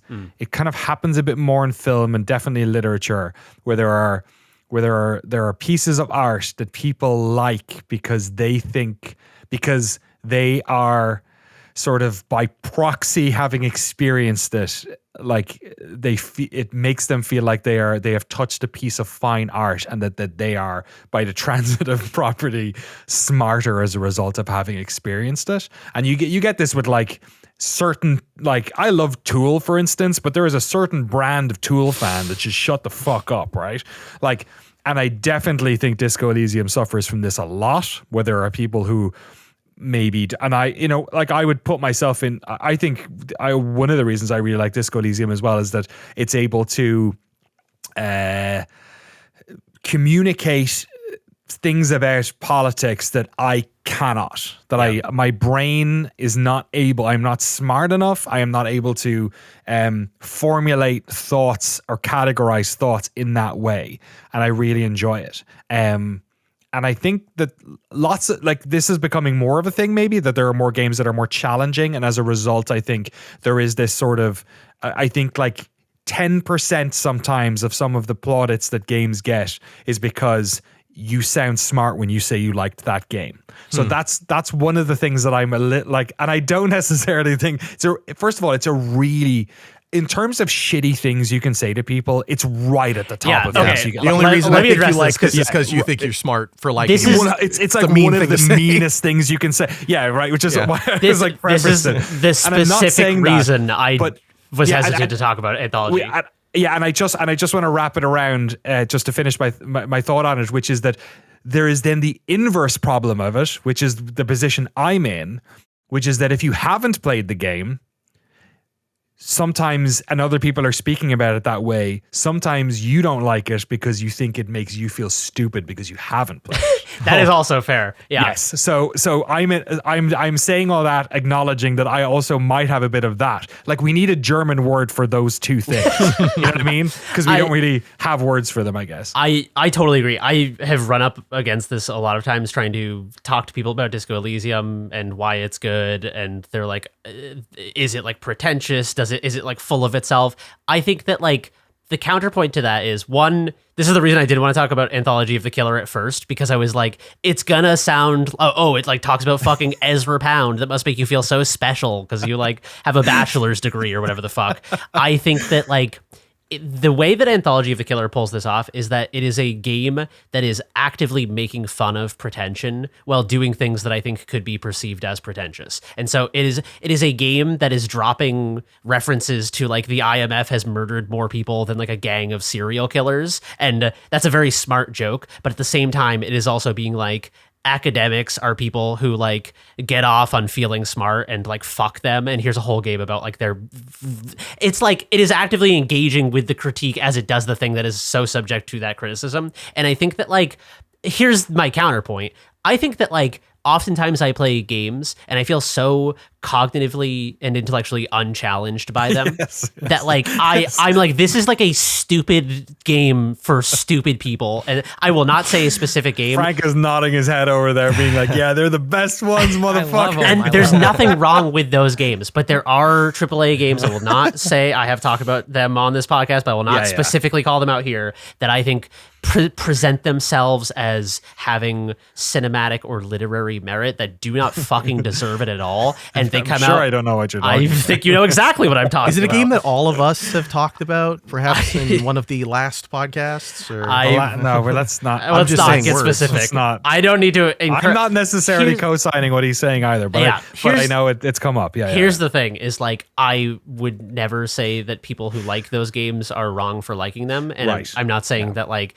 Again, this is all so subjective. I just think that like in my very subjective experience, and I don't even think I'm like a fucking particular, like I think I'm like intelligent, but I don't think I'm like a fucking genius or like the smartest guy. But I do feel a lot of the times when games try to do something smart, they're like not as smart as they think they are. And so when you get a game like Anthology of the Killer or like Thousand X Resist or like Disco Elysium, it's like it is an oasis in a desert of things that do not intellectually challenge me. And like, yeah, and it is that's a hard thing to say without sounding like you're saying, I'm so fucking smart, I need like, you know, Ezra Pound jokes to feel like to get off or whatever. It's just that I have one question about what you just said. Yeah. Did you mean to say IDF when you said IMF? No. Because I like the idea. Oh, they're saying the International Monetary Fund killed more people. Yes. Then cool. All right. I can look for. I mean, both apply probably, but we can. Yeah. All right. Cool. I thought that was a Freudian slip, but no. I'm even more interested in that. Okay. I just wanted to. I feel better now that has been off your No, chest, it's an important thing to talk about because it's like I do feel like there was a YouTube comment on one of our podcasts where they're like, oh, Jeremy thinks like his opinion is the only one that matters, and he's like, if you know, like he like if just like whatever fucking semi like pseudo intellectual survival horror game comes out will be at the top of game of the year, and it's like, listen, like I like fucking nerdy ass games and I like survival horror, but like at the end of the day, I am nothing if not fucking honest with myself about the fact that like I know that there are certain games that are perceived as like nerd shit in a very like intellectual snobby way, and I think it's important to talk about games like Anthology of the Killer because I think they're like, yeah, they're trying to do something that is intelligent, but to me it feels effortlessly like it's doing it effortlessly because the creator of that game is like way smarter than me, and sometimes it's fun to just like steep yourself in a mind that is like way more well read than yourself and just like enjoy it, especially when it doesn't take itself too seriously, like Disco and like Anthology. So how does everyone feel about? So we have the 10 there. Everyone's argued a point for basically all of those at the moment. Is there anyone, when we look at these four at the bottom, and I am going to be one person, but so I'll just say that outright, but is there anyone else who has a strong feeling about Animal Well, Arctic Eggs, Stalker 2, Prince of Persia: The Lost Crown that feels like it should be making it into the 10? They're all great games. Animal Well and Arctic Eggs were the two on my list, and I will not fight for them above anything that is currently in the top 10. Yeah, I feel similarly about Prince of Persia: The Lost Crown. I think it is a fantastic game. I think it's just a blast from start to finish. But I don't know if that matters more to like Danny, you made the same point of like the heartstring thing, right? Like, oh, Astro Bot's great and it's up there, but like, you know, is it tugging to my heartstrings? Prince of Persia: The Lost Crown, you know, made me put my fist in the air and go, this is what gaming is all about. But also, you know, did it make me want to research another country's history? No. Did it, you know, Wait, it make Astro me Bot did? a thousand times resist? I don't know if I've been clear about it. Okay. Like, sorry, no, that's fine. That's fine. What nation of the PlayStation That's nation? why I was so confused. Yeah, Sorry. I was like, wow. It made me want to A lot of research them. what Japan is. Is that What's a place? Japan? Have you guys heard about Japan? Yeah. What Do they is make going stuff? on in What are Japan? they doing over there? If only one of us spends half of their time. Let's say 100%. Frank's mentally there right now. Yeah, already. Right, I like exactly. 6 weeks. I'm there. Hell yeah, baby. All right, so the one I do feel a little bit sad about Stalker 2. That's the only thing I do feel like I was hoping one of these games wouldn't meet the threshold so I could squeeze it in. But it's a complicated thing because I think it's such an easy game to also knock down a couple of pegs based on some fairly fundamental things that games should be good at, like not crashing and performance and like frame rate. I guess I already said performance.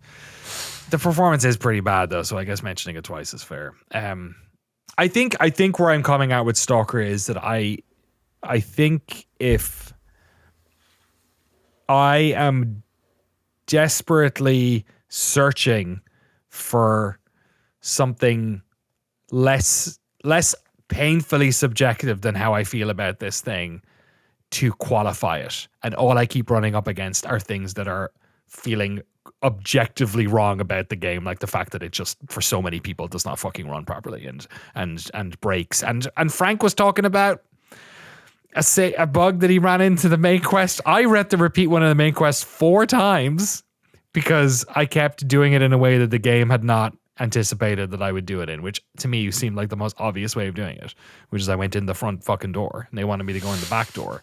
And every time I did it, I was like, man, all these guards are facing the wrong way and I'm just shooting them in the back of the head. It's because they were all spawning, the monster closets were spawning in reverse. So I went when it was like way easier, and then I was like, oh, you need to put the code in and go in this way. And then when you do it, the game hard locks you from going out the way that I'd figured out before. And I was like, so like, and because I was going in that way, when I was going into the base, it was spawning people behind me. It was so everything was so like, oh, this is busted.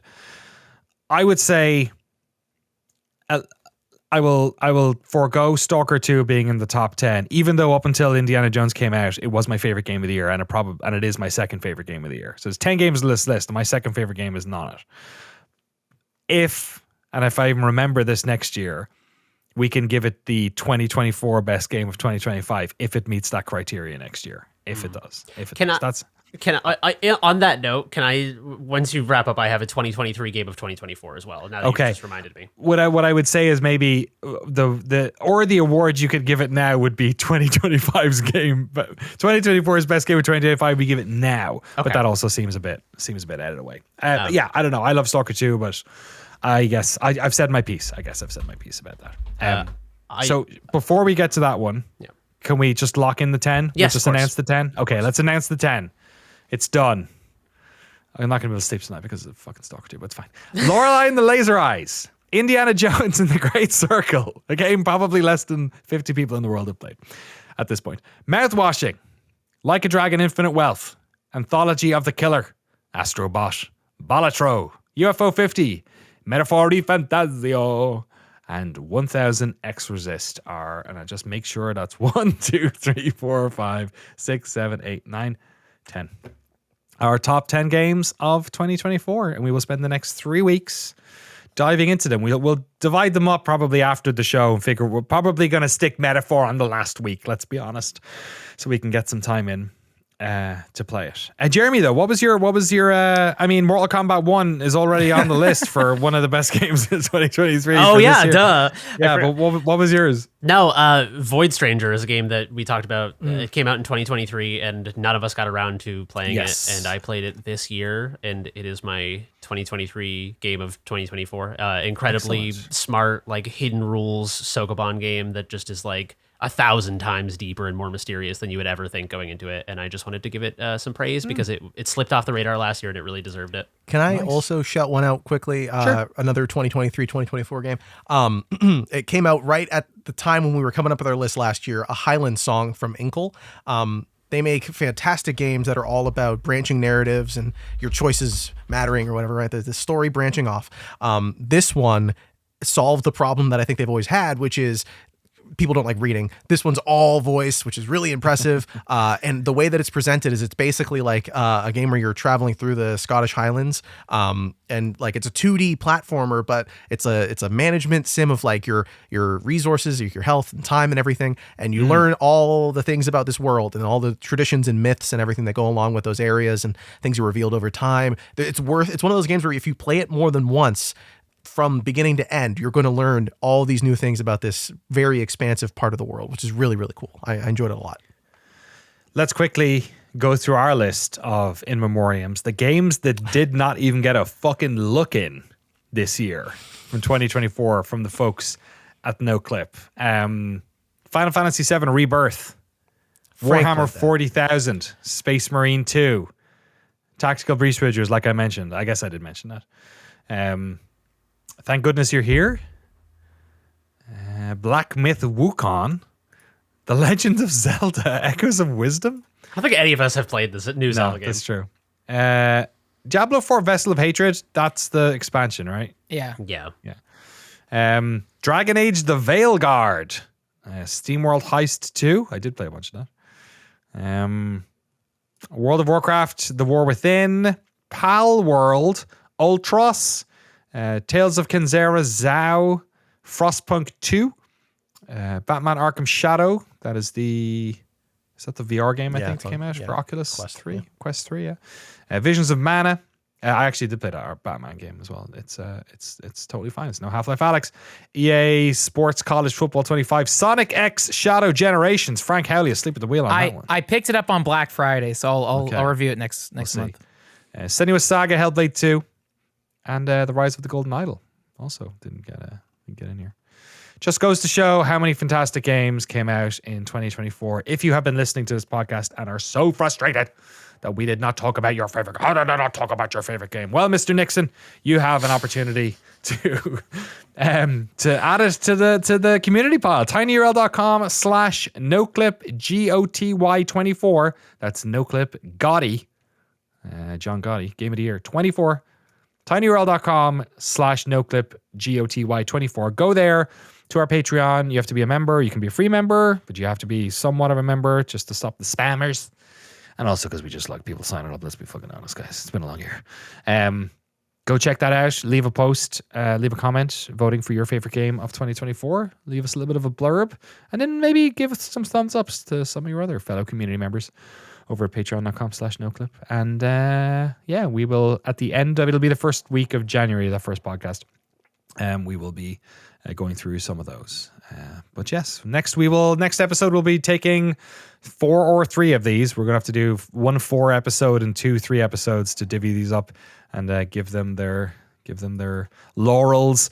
I set you free, J. Crew and Frank. Go out and play these games and come back, my apostles of video games.